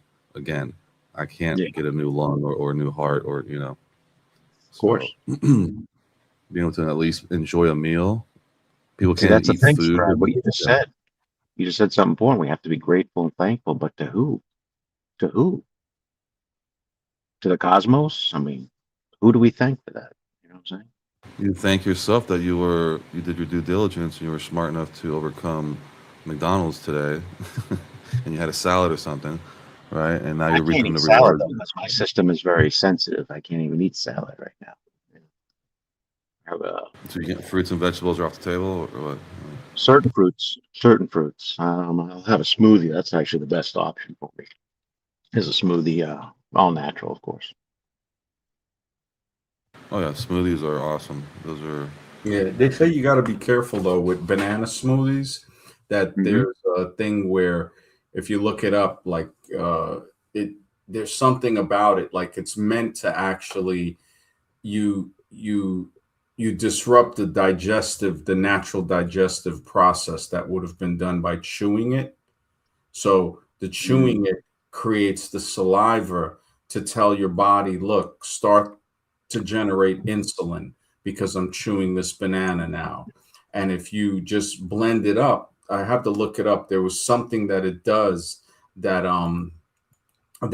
causes people to gain weight. People who want to lose weight, by drinking a smoothie, can actually gain weight, and also it can cause like bloating, and sometimes a little bit longer to digest because you're not giving the body that warning signal. Candy does the same thing because certain unnatural foods, your body doesn't get the warning, the saliva warning. You're eating something, and the amount of saliva that's produced is not triggering enough insulin to be produced to match it because the candy's going to spike it so high. And when it spikes so high, now the body goes into overdrive. The pancreas starts working very hard to produce insulin. So if that is done continuously, that's when people wear out part of the pancreas. Now they become insulin resistant, and that's when sometimes they have to start taking insulin or taking metformin or something to combat the effects of the damage done by eating the food either in an unnatural state or something that is just unnatural, by itself. So yeah, so there's a That's lot of good And to that's the know. thing, and that's the thing what you're saying right there, David, because a lot of things, even vegetables and fruits, have been hybridized. A lot of things have been hybridized, especially the rice, the white rice, but white Mhm. potatoes. All these things have starches, artificial starches that had to be added into it. The molecules had to be modified to create this new form, this new hybrid rice or whatever. All these things, and your body cannot assimilate it properly. Therefore, it stays in your system as a as something the body can't doesn't want to mess with, versus alkaline food, which the body assimilates completely and is able to distribute the energy properly throughout your body and knows how to use it. So, saying McDonald's, it doesn't know what to do with that. It's like, well, what do you want me to do with this garbage? I mean, it's like, you just ate some poison. What's the body going to do with that? So, yeah, there's so much hybridization that's gone on. We don't even know what we're eating is real or not. So you almost have to go to like the Amazon or some remote place to find out what are the original fruits and vegetables that grow in these areas, and you'll probably find people who live over 100 years old who eat off those plants and animals and stuff in that area that hasn't been touched, hasn't been hybridized. Everything's natural. Therefore, their body's assimilating all that completely. And this guy's like 100 years old, walking around like he's 50. You see this kind of stuff, you're just like, well, there you Yeah. go. I mean, Yeah. You see guys that are 65, 70 climbing trees. Just Gary Null, when he went to the Amazon, South America, his whole health thing was revised because he thought it was 50% what you eat, 50% exercise. He realized after going to those places and seeing older men in better shape than teenagers, he said it seems to be 25% diet, 25% exercise, and 50% of how you feel you fit in. So Wow. fitting in is very important. And Dr. Carl Hart had linked this also to addiction, saying that people, when you see people that do hard drugs, but they still manage to hold down a job and they don't let it get out of control, the way some people would do a hard drug like heroin, and it would destroy their life. They would have to get off it and then heal. You got some people that do it every weekend, and they go to work during the week, everything's cool. On the weekend, they're partying. And he was saying that this is because of the strong social and family bonds that they have, to where they just feel that they know where they belong. And I think there was a time where he did heroin for about 3 years while he was a counselor. And he's on like the board of this stuff. He spoke with Bill O'Reilly, I remember years ago. And, O'Reilly's just a total piece of crap and just a minion of the state. And he was trying to do his normal loud voice, idiocy type of rant. And Dr. Carl Hart had to put him in his place. Like, he goes, look, I am one of the members on the board. So who do you think you're talking to? You think you're talking to some guy that's just trying to say addiction is something that we don't know much about? And I'm just saying that? No, I'm saying that from a position of being a board certified counselor on this subject. And Damn, I want to see that clip because O'Reilly is like the biggest, yeah, just he's just a-hole. the biggest living turd that there ever was. I mean, just he's a person that will sell out the human species for a paycheck. And Yep. the stuff that he's said when he was like, oh, if you don't agree with what the government's doing, just shut up, with the Bush Yeah. whole thing. I said, this guy is just, I mean, it goes perfect with the title. Who can you trust? And you can't trust him. We know that. You can never trust a newscaster. You can never trust a celebrity. You can't trust a musician, a politician, none of them. No law enforcement. You cannot. I mean, when Dr. Carl Hart brought that up, O'Reilly, you could see his whole thing is an act.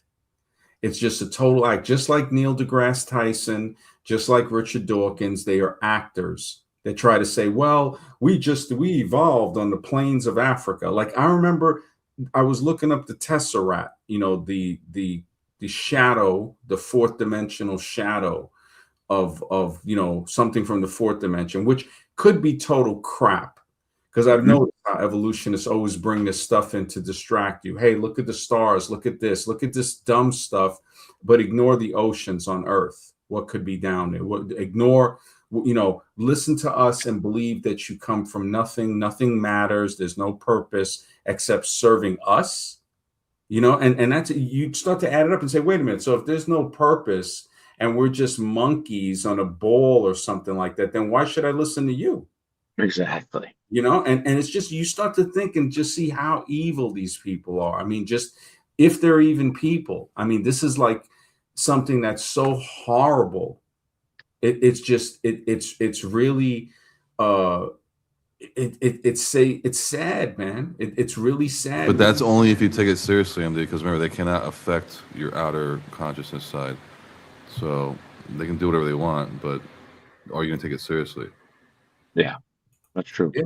Well, I think Osho said it best when he said, I've never seen a serious tree or a serious rock or a serious wave, a serious lake.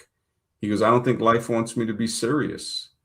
And, he had his own, cult and stuff, but a lot of stuff he said was real. There was a book I had by him called The Autobiography of a Spiritually Incorrect Mystic.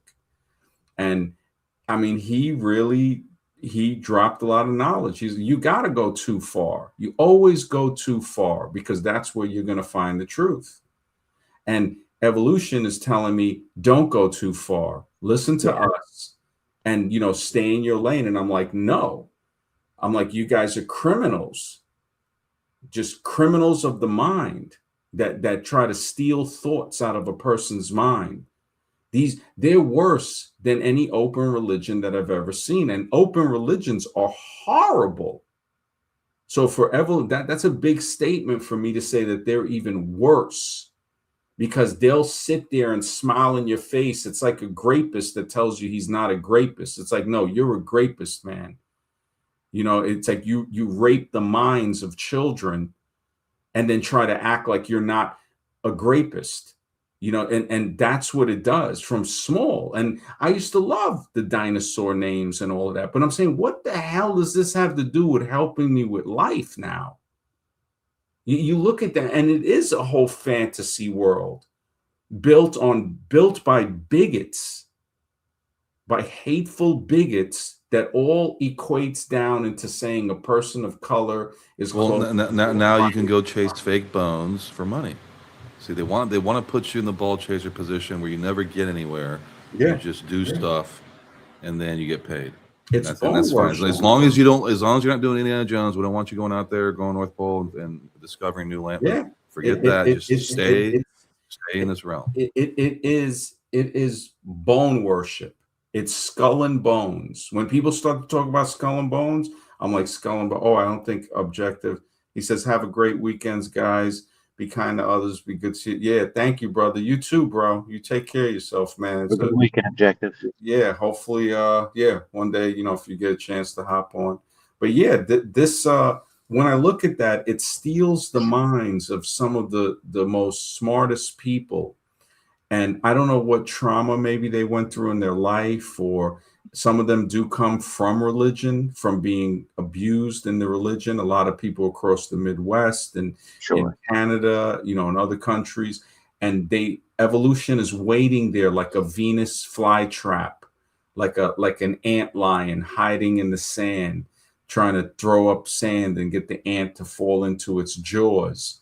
And once it grabs them, like the girl who is part of ex-Muslims of North America, Sarah, forgot her last name, but she's an atheist now. I was like, wow, she's so broken from being forced into, born into the Muslim thing. Thank goodness her parents were very loose and relaxed and allowed her to leave the religion.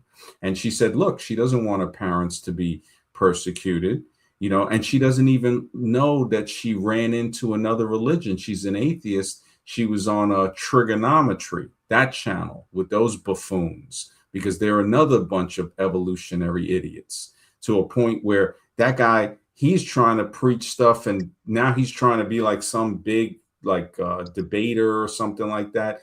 These are all masturbators, man. That's all they do is masturbate one another. That's all True. they do. And the argument in this, it's like, I ain't arguing. I'm presenting evidence for a conversation. Do you remember how to have that? If you remember, we can talk. And that's what happened today too on the missing mod thing. Somebody tried to bring that up. I said, look, man, I'm just here. I ain't trying to debate. I'm like, I'm just here to have a conversation and bring the evidence. And they tried the JTB plus. I had to look it up. I told him, okay, let me see, what is this? And he's like, oh, well, you just explained it like that. I said, I didn't explain a belief. I said, look at you trying to pull me back into something like that. Belief is the enemy of knowing, of thinking. It suspends it. This is the channel you're on today, MD?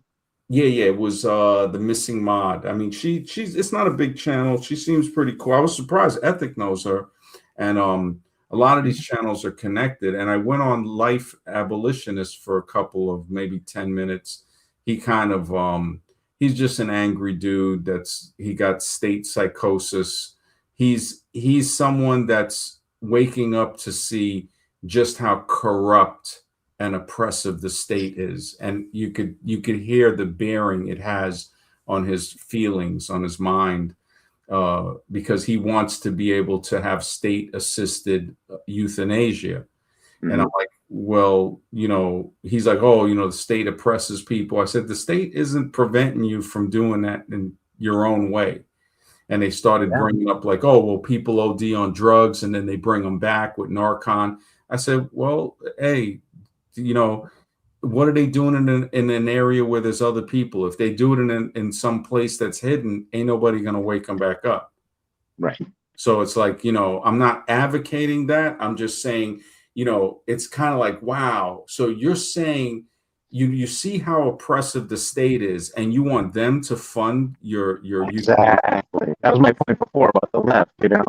And the right too. There is no real right because it's all for big government. But they want the government to solve their issues, and it's like, wait a minute, this corrupt government, you want solving issues? Exactly. No.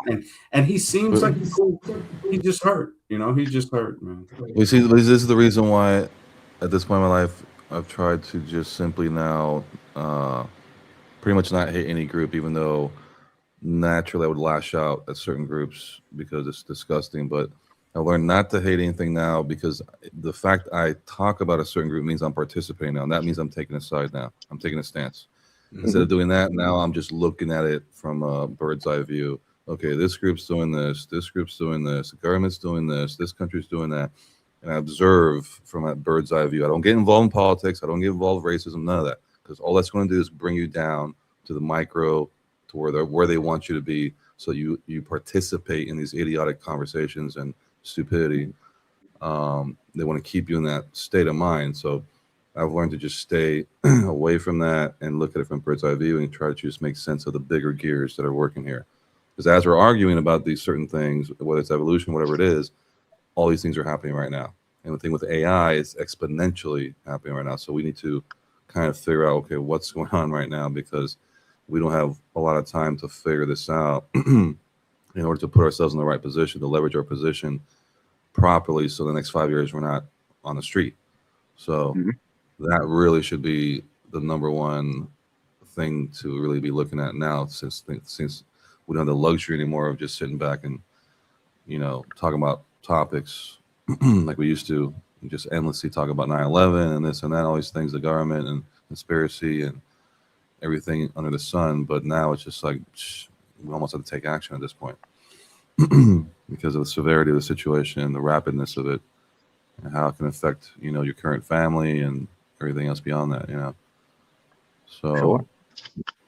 if we don't participate in these things, I think that's a way for us to think beyond, to get finally to new subjects that people aren't thinking about. Everyone's caught in this noise, and they want to debate against this or that. It's like, okay, you can do that, but there's all these other things happening, and it's just no time to be spending doing that anymore. Because I'm just saying, in my from what I'm doing, I'm just saying most people, like, if they're in the thing or now they're an atheist, or let them go through it, because I had to go through that same thing myself to finally reach a certain understanding.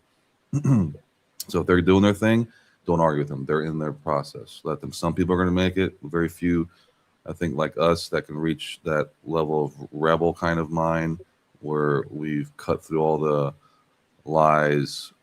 The next step is not to now not participate, because it becomes very easy to say, now I'm an expert. Now I want to go out and challenge this thing because I've gotten the truth now, or think I have the truth now, and I can challenge the status quo. It's like, well, it's admirable, but I wouldn't recommend it, especially if it deals with technology, because you're probably not going to survive too long.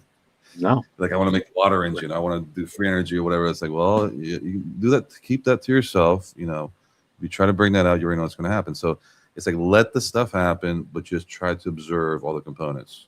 Because if you're too stuck in one area, you're never going to observe all these new components that are there, that are going to affect your life right now, and you're not seeing it. That's a big issue. Yeah, that's true.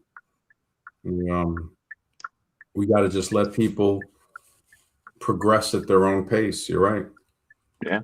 We were all there ourselves. We were zombie once. We had to go through the atheist thing. We had to go through all that. And it was that one quote you gave me that really summed it up. Was with the cup, and once you get to the bottom, you realize you've done a full circle, and you're like, damn, and you're like, okay, now I need to kind of ingest this from a greater vantage point, Yeah. not participate in this idiocy, get away and start thinking about my own thoughts, and not participate with anyone else. I think that's the only way you're going to reach true heights of thinking, is by getting rid of all the noise and take what you know now from what you've learned in the past, and see how you can bring those things together to make sense of what we're in. And recently, I kind of did that with saying, the two separate things. You're actually this thing and that thing, and they want you to think you're this physical body. So when you go to court, whatever, that's what that whole thing's about. Oh, you're this name, you're this body. And you say, no, that I'm not actually. Technically, I'm not that body. I am the body, but I'm not really about my true essence. Is not even from this realm. You cannot put me in a cage if you wanted to. Okay, so this body here, you can do what you want with that, but just know that this piece of paper here, or this thing, that's where that came from, because it was the understanding of your consciousness cannot be owned, it cannot be bought, it cannot be messed with, but they can do that with your body. So the law has an issue with that, and that's how the legalese language is structured around that, to make you think that your soul is your body, and therefore now they can take you and put you in jail.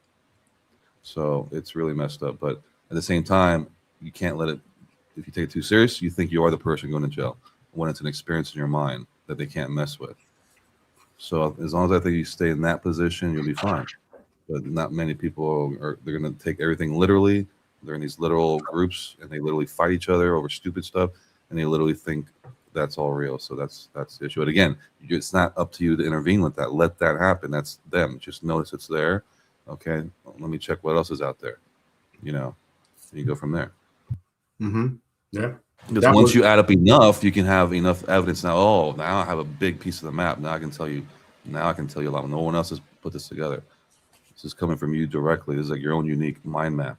No one else has this. Good. Yeah, that quote, it was attributed to Heisenberg, but as it went further on, people realized that it came from an Indian astrophysicist, Subrahmanyan Chandrasekhar. And he remarked about a British mathematician, Horace Lamb, when he said, the first gulp of the glass of natural sciences, you might assume and think you understand everything about the physical universe, but at the bottom of the glass, creation is waiting for you. Basically, God, a creator, something. You think you don't need that higher power is no longer necessary, but at the bottom of the glass, you have that, and it was popularized by discussions in physics and beyond, and but eventually because it discussed the harmony between quantum mechanics and a deeper spiritual or central order to the universe. And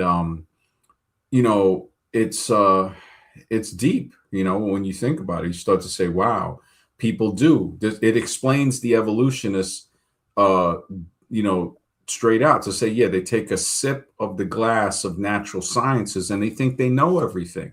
But at the Yes. bottom of the glass, creation is there. You start to say, wait a minute, this glass had to be created. There, just I thought I knew everything, but actually I don't. And And the see, and that's beautiful there because that's the two things I was saying about is that you think you know everything in this realm as a walking bipedal thing, and then once you're out of that, you realize, oh shit, this is real. The consciousness is actually the roots of my existence. That's the part he's saying. Then you realize that there's something, who you really are, or God, or whatever you want to call it. So that's very deep because now it's kind of making me think, okay, this is why they have Republican and Democrat. It's not so much that they decided to put a wedge in between two groups. It's two groups that either believe in science or religion, and they weigh, and there's a weight in between that. So either sway more left or more right or more libertarian, in the middle, whatever, based on your belief system of religion and science. That's what it's based on. So that's why there's two. Um, that's mind blowing because when you look at it, it's yes, Republicans are more religious, Democrats are more atheists. So you can see how they can now control you better. Oh All yeah. right, give me the group. Yeah. A or B. No C. Just A or B. Real simple. yeah, Well, C's libertarian, but that's like nobody's going to win there. Ralph Nader been trying for like the last 40 years, right? It's That's like, for what they call the junk DNA, the others. You know what I mean? Whatever's left over, basically. Call them libertarians. Yeah. Independents. yeah, the independent. truth gets shoved aside, and then these two take over. The whole fiction of government is such a high level of psychology to control people. Just the whole illusion of power to Yes. people. We see it with the followers of political parties. That guy that had the shirt that says he doesn't care if Trump is a PDF file, wearing a T-shirt saying that, I was like, this is crazy. Yeah, that's zombie level control right there. That's a zombie walking in the streets right there. Mm-hmm. Yeah, it's unbelievable, man. Yeah, I think ethics was yeah, he's try to come on another time. White Heat says the challenge is that we're surrounded by zombies. Bad ideas have been put into people's heads by the infernal machine. Exposure to the infected has the capacity to contaminate individuals to a degree. Exactly. It really does, man. And this is why we keep our mental shields up. Because if we didn't have the mental ability, the mind to protect us, then anybody could implant an ideology in there. And Right. mostly it's battling the evolutionists because they really think that they don't think they're religious and they think they're scientific. So it's like a double lie. Not thinking they're religious is one lie, and the other lie they tell themselves is that they're scientific. I Sure. mean, that girl, Erica, the gut sick gibbon, she's putting all the skulls saying, look, these are transitional species. And I'm like, there's no coincidence that she looks like Carl Sagan in drag. If you ever see her, you're like, this looks like a transvestite Carl Sagan. And she that's the voice that they're trying to push. That they're really trying to push it. And I mean, the arrogance, the arrogance of somebody saying, oh, well, no, we know how humans came into existence with just a plethora of lies of Yeah. saying this bone turned into this bone and this, and no, we don't have the full bones. We just have a couple of fragments. But, again, if we don't know, we'll just make it up. That's right. Okay, so what's the equivalent to that? Because that's the science side that's warring with that. What's the equivalent to evolution on the religious side? Because both of these things are going, both of these wars are going. There's religious I wars would going on, say, and there's scientific wars yeah, going on. Muhammad and Jesus. So Israel right now is apparently at war again with the Palestinian thing, and then you have Russia and Ukraine, and then you have China getting ready and all that, and you have us just trying to again police the whole world, and that whole, the trigger right there with Iran now, to set the whole thing off. Uh, these chess pieces are being, slowly put into place, but they're there. But now they have a testing ground for the drone technology. Ukraine and Russia have been going for 4 years now, so they've been able to test these things very well to gear up for.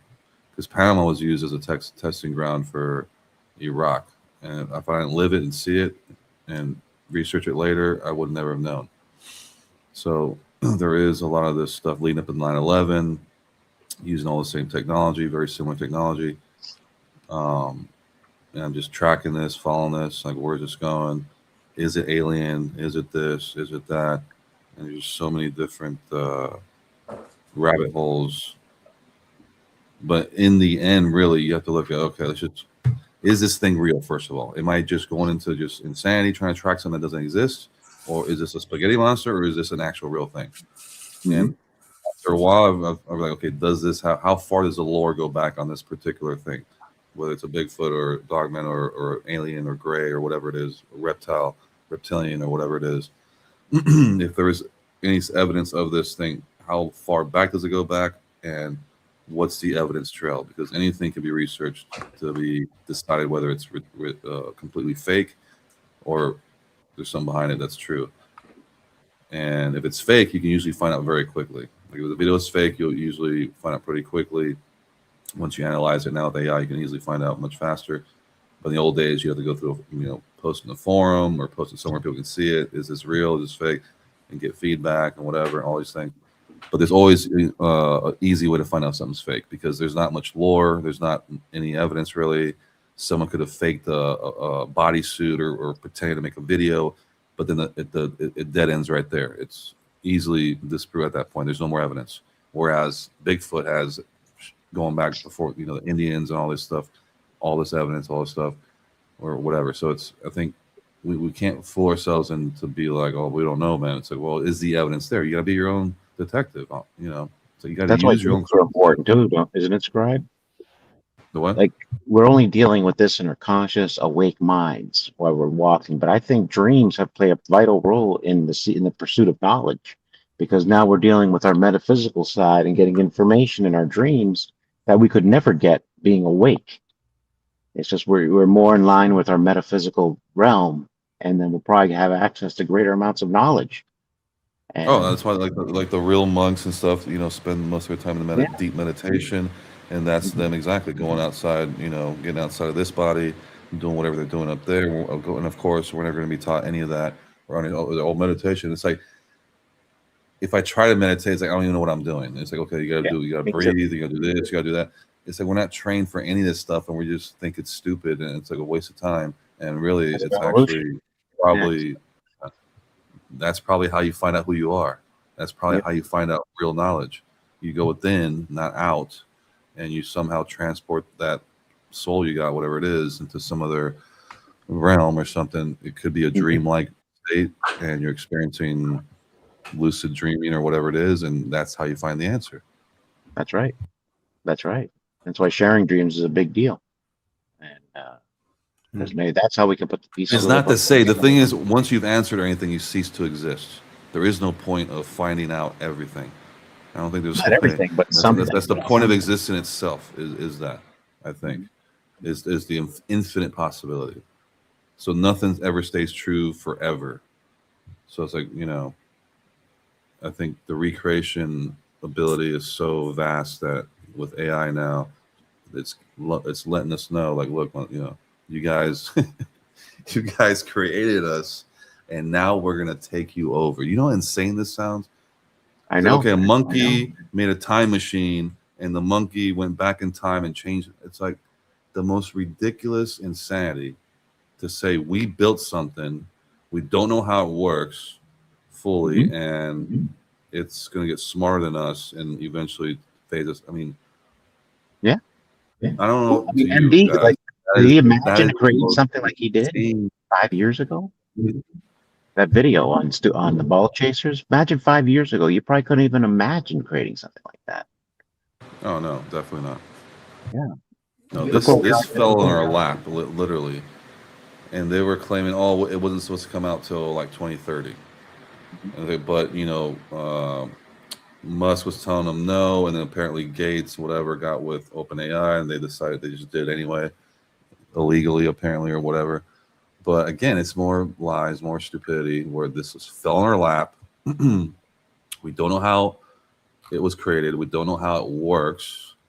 It somehow works on your computer right now, but we don't know how it works. Just like gravity, we don't know what gravity is, but it exists, and it's in a calculus formula, but we don't know what it is. Again, more contradictions after contradictions. It's like, how stupid do you think we got to be to, And I can see how most people aren't going to even think that on a degree that high. But it's like the moon landing, all these things. It's like, how dumb, or the monkey, theory. How dumb do you think we really are? And I'm saying at this point in our life, we're older. Why even argue with that? Knowing how stupid it is. You look at the original, space thing, and it's the tinfoil and whatever. And it's like, you just, I don't know, that just messes me up, bro. Because it's like watching the old films of the UFOs on strings and stuff. You know it's fake. It's obviously fake, but people are like, oh, and then you see this thing in the museum saying that thing went to the moon, and it's just the most idiotic stupidity. You got this dude on a landline calling the moon and stuff. It's like, I don't even know what to say anymore. People have gotten to the point of stupidity or mind control that defies, I don't know, logic. It's just crazy. But that's the world we live in, and we got to realize there's zombies out there. This is like a safe haven for us where we can express these ideas. You do this out in the real world, and you might find some trouble. Yeah. And again, with the AI thing, building something that's going to be more powerful than us doesn't even. It's like asking, where do we come from? Who created us? Who created this? And I got a feeling it's going to change. This is worse actually than that question I presented you. That this is worse. This is saying we're going to create something that is more powerful than we are consciously, and all these things, and can do more than all these things. That's like going back. That's like a reverse. That's not. I'll make a prediction. I think AI is going to say it created us. Eventually, it'll change it. It'll get rid of evolution. And it won't stick with evolution forever. Eventually, once it gets powerful enough, it said, we created you. It's going to happen, I bet. Well, that's what it seems like. The fact that AI exists means there is a possibility that there's been these floods or whatever, these resets, and now we're hitting that AI peak. And we're going to hit another flood, and then it's going to go back and reset again. And then I guess the ending or an earthquake to these segments of eras is AI, which then somehow recreates. Yeah, I mean, that is just insanity, man. I mean, that is But what it means is this is the scientific version of you recreating yourself. How do you recreate yourself in your conscious form? Mhm. It never has to because it's always there. It's always been there. There is no beginning. There is no end. It's just to be or not to be. It's there. It Yeah. exists. We're here talking right now. That's how we know. So Well, that we'll see part, it. We'll see it not in this world, but maybe in other worlds. We'll see it. I'm just saying it's not constrained by time. To whereas this realm is constrained by time, so it needs these resets, these cycles, these cataclysms, all these things. Like they Mhm. predicted on these, like the Mayan thing, the map, and all that stuff, or the astrology, whatever. It's a big clock. But I'm saying I see why they need that here. But in the ethereal realm, where we're really from, that none of that matters because we're not constrained by time or No. eras No. or cycles or any of that. So it's weird now because it's almost like had this kind of an epiphany tonight about this, and it's almost like you're two people at once There you go. trying to figure out where you came from, but it's not where you came from; it's where these two different parts came from to That's understand right. yourself, and that's mind blowing. That's crazy Mm. Okay. because everybody wants to think they're themselves. It's like, you mean this body, or do you mean the other thing? Neil, yeah. Why Neil Can you the deGrasse imagine what you Tyson. did, MD, with that ball chaser video? Imagine 5 years from now what you'll do. oh I could, yeah, I mean I have drawings. I got to look for it. I still have Mhm. the sketches that I made like 10 years ago because I was writing American Zombie was called The Cure, and it was the cure to the bullshit virus. And Mm. I figured the word bullshit was a little too strong, but the zombies were originally called bullshit zombies because they were full of shit. And I'm like, Mhm. these people, they come and they have what I used to call it a bullshit eruption. So it's like one friend feeding the other friend a whole bunch of crap. And now he's just waiting for the slightest hint of a conversation so he can have a bullshit eruption on you. And Right. this is what we see with a lot of conversations on the internet. And this, I think I started working on it around '06, '07, and it transformed from the cure. It took about maybe even 10 years before I got it to just be called like, I was thinking Zombie Nation, something, and Scribe was the one that came up with the name American Zombie. But I had already had the sports zombies because I had a part of the book that was going to be the television guide, and Mhm. it had the sports channels, and that's when I had the the guys chasing the football, balls, all type of ball chasers. And then I kind of just put it on the shelf for a while. Yeah. And was thinking, because I had just got, I had AI credits left over from last year, and I said, you know what, let me see what I can do. Because what I was going to do is, and I still have some of the videos where I had guys just kicking the soccer ball, and I was going to narrate saying, ball chasers, Mhm. this and that. I just write a regular script and then get into some of the other stuff I played. And then I just decided, I said, you know what, I'll just have it just do it itself, and it made the Chinese professor, saying stuff about ball chasers. And I was like, you know what, this might actually be a little better. Yeah. Um, And and maybe for the future projects, that's the avenue you should take. And maybe just books to movies. This will be your yeah, movie. something like that. Yeah, because I'm thinking, if I just make a 10-20 minute video, Yeah. that yeah, I can still publish it in the book form, but if the video gets enough views, it brings in more revenue than the book would bring in. There you go. Yeah. A million views on a video brings in about as much as 1,000 book sales. There you And go. Yeah. yeah, so it's like, that and with the evolution thing, I did have some stuff written for that, but I was when we talked about the difference between guilt and shame, they try to shame people without openly shaming. Like if you mention Bigfoot or something like that, they'll try to like shame without directly, shaming. They'll try to, oh well, unscientific. I'm like, what? Everything you presenting is unscientific. It's like, if anything, something as what might appear to be unscientific as Bigfoot is more scientific than anything you presented to me. That's right. With the bone, playing with bones and stuff like that, and Yeah. telling me that this thing is a creature that turned into something else. And let me guess, when they make the model, it's modern day blackface.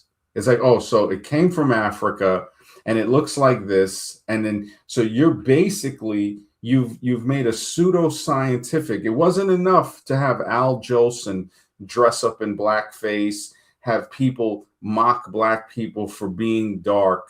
No, now you have to make models and tell people it's science. I mean, this is like a horrible joke. And this is why I tell people, when you see white people who are revolutionaries, the real ones know you go to save some of these black people, they'll be the ones that turn you into the white slave masters. And you got to be very careful, very careful. This is why I think why African blacks, when they come over here, don't really vibe with American blacks, because they know not all, but the majority will turn you in. It's the same breed. The same people that are bitching about racism is the same people that's in bed with the Klan. And you got a small amount that are real and a small amount of white people that are real. But the majority belong to these groups. You see it in every other type of group too. And this is the thing where I say, who can you trust? You can't really trust almost any. You have to be very careful, very careful. White Heat says sports had the capacity for physical fitness and team training. This should be primarily for children. Professional sports worship has become a folly of the most undesirable kind. And you're right, man. It's, I don't even think it's good for kids, because exercise is more important. Play is more important, because the sports brings in the competition. Now you bring in problems, and the kids don't understand these feelings. So to bring in the competition without letting them understand what competition can do to them, to say, look, you might feel like you want to be better than somebody else. You might feel jealous, and these feelings, some kids aren't going to understand it. Other kids are. John Taylor Gatto, the teacher who wrote Weapons of Mass Instruction, he put it great when he said, school is a breeding ground that eliminates like half or more of the boys from the breeding pool. You have the football team, and now you make the cheerleaders. So all the pretty girls, or all the girls that, they're going to want to gravitate toward these guys, because not only are they just the football team, but you're promoting them. The whole school is based on these idiots. Oh, the Tigers, or the Bear Claws, or something, a bunch of idiots that their egos. Right. And the smart kids get what? They get bullied. They get pushed to the side. The nerds. They call them the nerds. Yeah. And the girls definitely aren't really into them. They're into them after they've been smashed and become a nightmare on Sperm Street for the football guys. And these guys are so desperate, the nerds, that they still take them. You see guys, look at the guys we talked about in the field. They end up getting married to women that are in their 30s, and then they got to complain about the women. It's like, no, it's not the woman's fault. You were never wanted to begin with. She wasn't playing hard to get. You're hard to want. And that's what a lot of these guys didn't realize. And when we see it with the evolutionists, they'll cope. Oh, well, that's just evolution. The stronger. No, this was all marketed to us through a BS system called school. And every school, they push the sports team. Remember this, the sport thing has the McDonald's effect, to where it's even worse, actually, because you're already bred into that to play a sport, and your father's trying to support you to play the sport. and then it intertwines to where now when you're older, you've already been integrated with that. As you're young, your parents are already integrated because they supported you, and that creates the McDonald's effect to where now you're completely zombified into that, and you take it so seriously to where now oh, we got you. Okay, well, we'll pay you millions of dollars of fake money. Just stay chasing that ball, and we're good. It's like You know? chase these balls.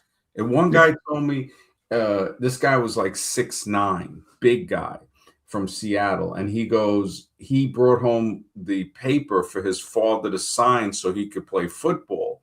And his father was so aware. He goes, wait a minute. He goes, you want me to sign a paper so other guys can hit you? He goes, get out of here. I'm not signing that. And he goes, he never played football because his father wouldn't sign. His father was smart enough to say, I'm not signing a paper so other people can hit my son. And in case he gets hurt, he could be crippled, he could get killed. I'm not signing this paper for him. You're not doing that. And a thinking parent, I've always said this, won't let their son or their daughter play these type of sports. Nothing wrong with exercises or gymnastics. And they won't let them enter the military because they care too much. You can't chance losing your child for what? For a coward like Trump or Biden or one of these other cowards that wouldn't even go near a battlefield.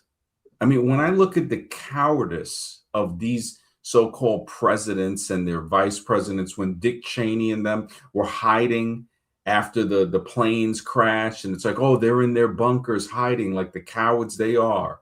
And then you see the people that actually worship these people.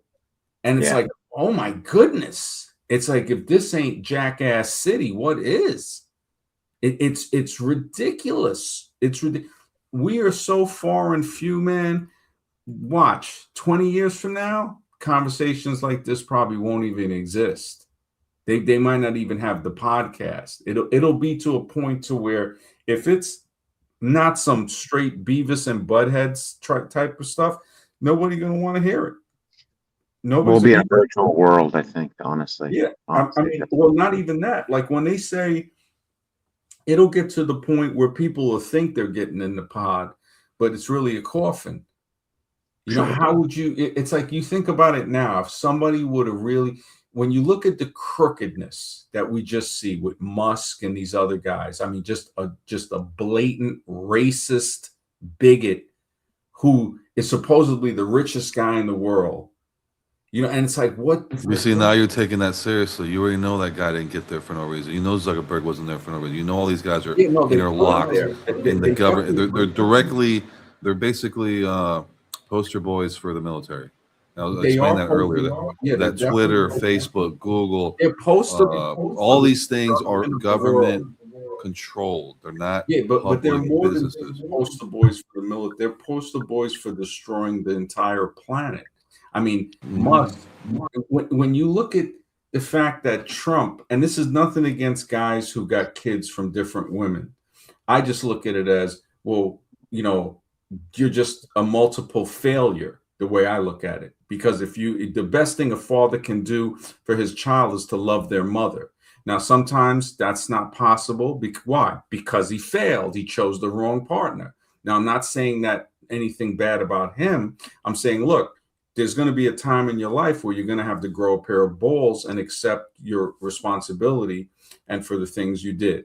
So when you look at Trump with 3 different baby mamas, I mean, if that ain't ghetto in your face, and his father was a Klan member, his grandfather ran a brothel in Canada. If anybody looks it up, you start to say, this is a family of scumbag thieves.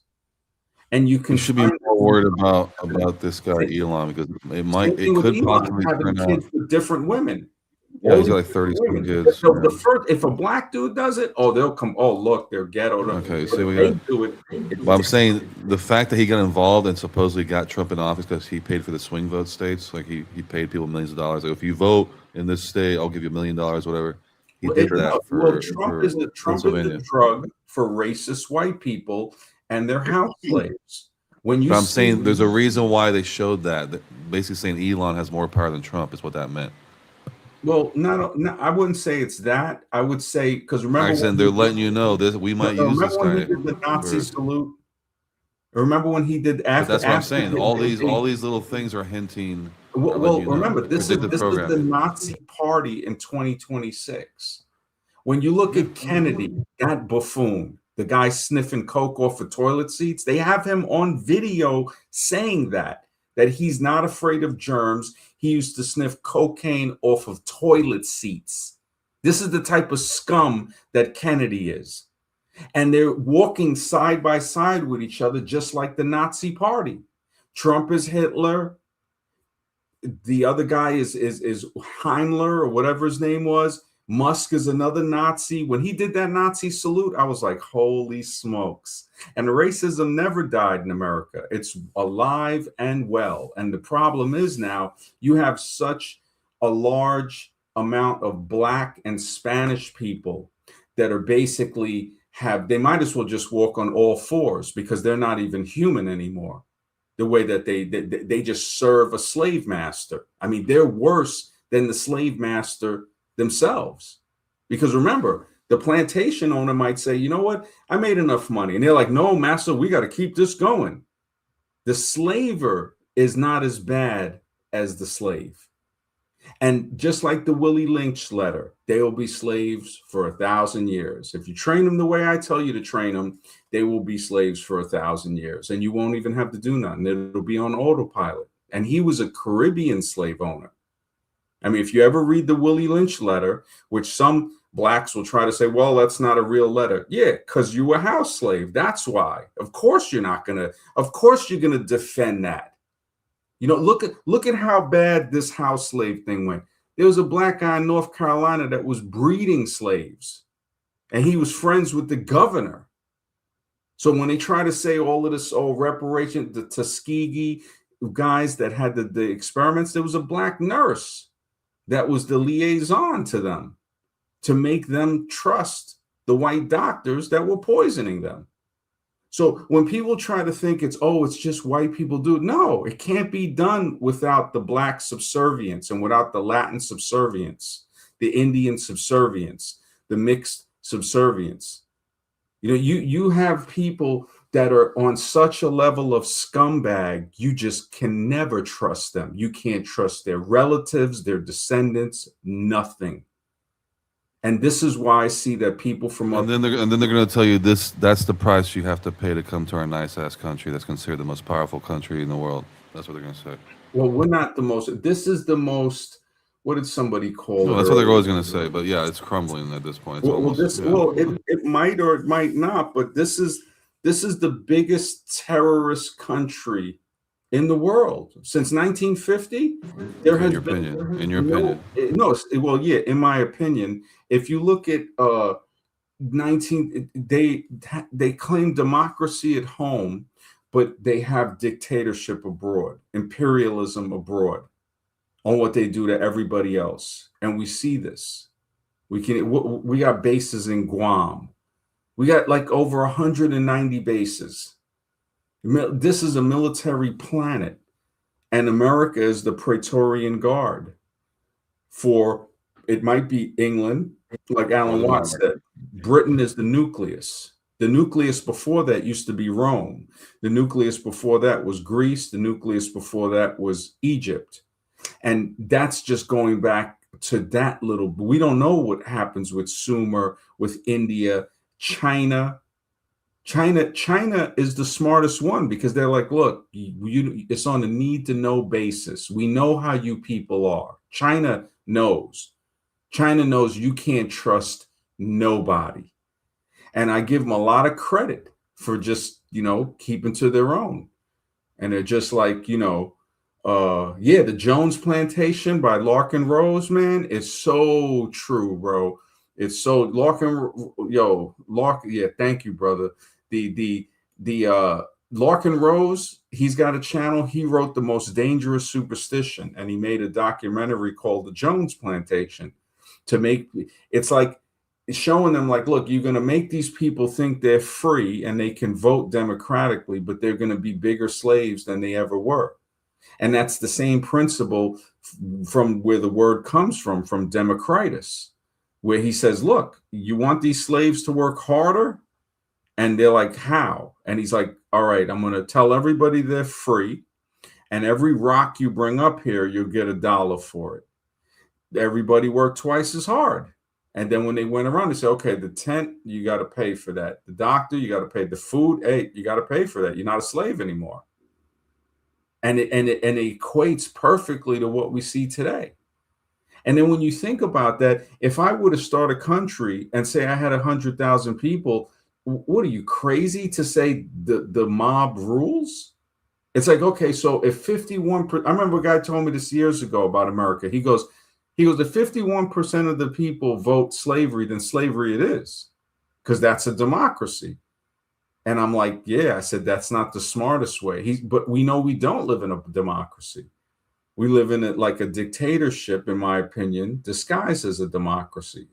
What do they call it? A plutocratic oligarchy, a small amount of rich people that run everything. And they make people think, it's modernized slavery to a point to where they figured out how to get the karma out of it, the evilness out of it, by saying if they don't know they're slaves, then it's not evil. Therefore, and that's true, because if you don't feel that way and you don't feel like a slave, then they don't really get the same karma, do they? Yeah, well, so that's crazy. You give a guy chasing a ball, what was it, 500 million? You said somebody's getting, that's the baseball guy, that's Japanese crazy. guy. And even giving him 10 million, it's like, what? You got a teacher that you're not even giving a 500 grand a year, or 300 grand a year, but you're going to give a ball chaser 20 million, 50 million, 100, 500 million. And Bill Cooper said it best. He said, because that's the guy that's going to keep the circus going. You always have to pay the circus performers well, because he's going to fill the seats. Yeah, they're keeping the illusion. Cooper was, a visionary, man. He clearly, but yeah, man, yeah, definitely. Hopefully ethics. I think he was busy. He said something about he had a few things to do, but maybe he'll jump on another time, and we'll see what happens. But the whole evolution thing, yeah, I mean, he's a cool dude. It's just, yeah, I mean, evolution has no prejudice. It'll grab anybody. I mean, I'm very surprised. Oh, when I was on that show, The Missing Mod, earlier, the dude, I told him, I said, so you're telling me you believe Nixon picked up a telephone and called? He's like, oh, well, he picked up a telephone, but not necessarily corded. It could have been linked to something that, called them without a cord. Like some type of, like how Retro was saying, the laser device and all of that. So I'm like, okay, so you're telling me they retrofit a laser device to a landline to a house phone, right? So I told him, I said, so you're telling me he called regardless what it was. Let's say the phone ain't plugged in, whatever. It's got some magical device. You're telling me so that call was real to some guys. I was like, there's nothing for me to really say. I was like, if you believe in that, I said, what do you expect me to say to you? I said, it's not so much really the call, the proof, if you want evidence, is that there was zero latency, meaning when he called, what's his name, Armstrong, or whatever. I think it might have been Neil Armstrong. Yeah, or Buzz Aldrin, Neil Armstrong. There was literally, he said, hello, whatever, Nixon, whatever. It was like, and then when the guy started, like, what are you feeling? There was no latency. Like, it was a regular recorded conversation. And then he tried to break out. He tried to break out. Oh, well, we have the documents and the tapes. I said, no, they don't. They don't have the tapes. I said, they say that the tapes are destroyed. That it's that they lost it. Right. So he tried to break out like it's that part doesn't matter. I'm saying, to me, the defining factor, because there's video evidence of this, there was no latency in that. And today, even today, when they do the European news with CNN in the US, and they do the video call, there's always a little bit of latency when they're talking. Like, they'll say, hey, you're coming in, whatever. You'll see them wait a second, and then they'll start talking. There's still latency for that. Because not in 1969, though. Not in 1969. No, but it's to the moon. The moon. No latency. It's like, okay, so you're using some special wireless, literally direct, landline connection somehow magically, but yet even today we don't have anything that comes close to that, and we still have problems with latency. And that right there, because we asked them, how does that latency work on that, they will not be able to answer that question. Yeah, no, the fact that he tried to bring up like the documentation, and I'm like, all that stuff they said is destroyed, right? The tapes. I said that's a crime. I said that's destruction of evidence. And I know where he was going because he's like, oh, well, what's your expertise? This I said, look, I study genetics, man. I study medicine, study a variety of things, archaeology too. So you can't bring up the bone. You don't have to study it. It's common sense. The guy that took, so the dude that filmed them leaving the moon, they just left them there, I'm or not, there they was a don't even want robotic to hear the freaking fact that camera, and somehow they sent it back to the. the It's like you fact gotta that just he use common believes the sense. phone call tells you where he's at right there. It's like because I said let me start with the phone call before because he's saying, Okay. oh, we went from the Wright brothers to in 50 years we're walking on the moon. I said, wait a minute, you telling me that the phone call? I was like, holy smokes, I can't believe this guy. I was like, wow. I was like, people believe in that. They really Right. believe in that, man.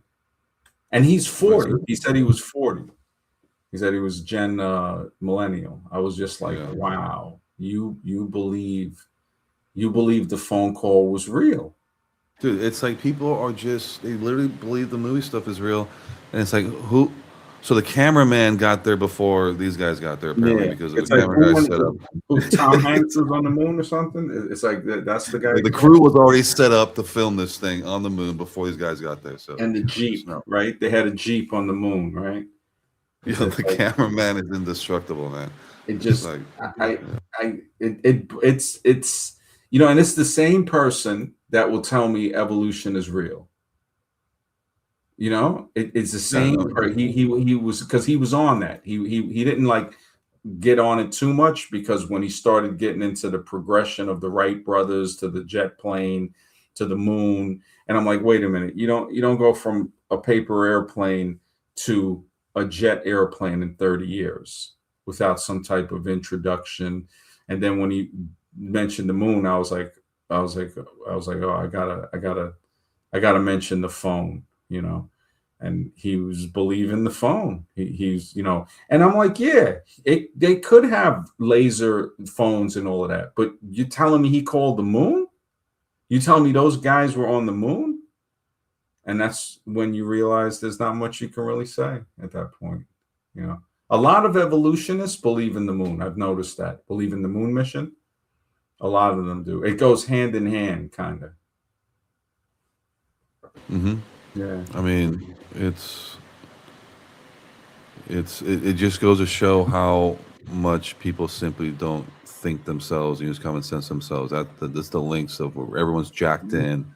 They don't have time to even Yep. one They plus don't one want equals two. It's like, wait a second, thinking is they don't want it. Exactly. Yeah, Yeah. it's like Carl Jung said, thinking is hard. That's why most people judge. Just they don't want to think anything but thinking, man. They just it's like wow. It's like wow. But yeah, I hope I mean it just it boggles my mind. It's just but yeah, hopefully yeah, I'm not even sure what I'm gonna do the stream on about tonight or Sunday. I gotta start planning them out ahead of time. And just but this was good for who can you trust, dude, which is very far and few people that you can trust. I mean, that's a hard one because yeah, it always comes down to yourself. But sometimes you meet someone who's kind of selfless and they could help you. But yeah, it's very rare. But majority of the time, yeah, you're going to be dealing with some type of deception, even if it's small deception, whatever. Because everybody's pretty much out for themselves. That's just how it is. I mean, Yeah. unfortunately, because we're all put in the same situation. We're all stuck in this thing. So it's like, yeah, they're going to be. When everyone says, "Oh man, I'm not going to snitch," it's like, "Oh, you got 30 years." Okay, it's like that guy saying he's not going to snitch. I trust me. And, And the next, at least give him yeah, a few weeks. Then yeah, you're right. You got to be smart enough to say, okay, I can't trust him because I don't expect him to do 30 years. He's going to have to snitch. It's like, who wouldn't, you know? And that's a smart foresight to say, yeah, you don't trust certain people because you know that they're going to tell. Some of them won't even tell under like I forgot who it was. I don't know if somebody had did an experiment, kind of like the Nazi experiment, where they were getting information from people on other people, and they said, man, we thought we were going to have to pay them, we didn't even have to do that, and they were giving up information on people, and we see that today. They don't even have to be threatened with going to jail or anything. They are more than happy to tell and be a minion of the state. They are the epitome of what a slave dog is. They are just 100% slave dog, but and people don't I read mean, that. It's like if the fact the fact back in the day, I don't know if you had that experience where they would beat the kids in the school. Going Mhm. to Yeah, Texas, I yeah, remember I had to go through a year of that, and I even dudes getting yeah, their ass it's beat. horrible. It's It's horrible. like, what is this, a school or is this a freaking It's what a is it? punishment. It's a punishment facility that forces people to sit still for hours a day, which is unnatural, and be admonished with the most mind-numbing material, to where there's no way that it's like this is the antithesis of learning. It just, and you have to be able to leave, to life will reward people with a new greeting if they're brave enough to say goodbye, to leave something. And this is mostly pointed toward the evolutionists, to say, look, if you're brave enough to say goodbye, you will have a new lease on understanding and learning and seeing things. But if you can't break that, then you're stuck in always trying to argue, always trying to bring up, well, what about this? What about the cause and effect and all? Easily debunked, easily. And But see, I've noticed that once I took the choice of going, like after 9/11, especially once I took that choice to go down one rabbit hole, meaning I dropped what I suspended my belief on that thing for that moment.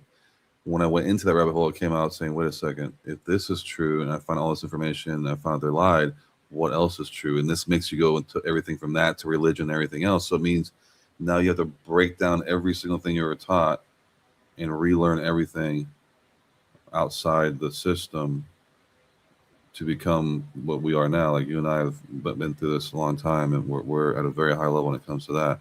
To ask someone to do that, do you Mhm. think most people can actually do that?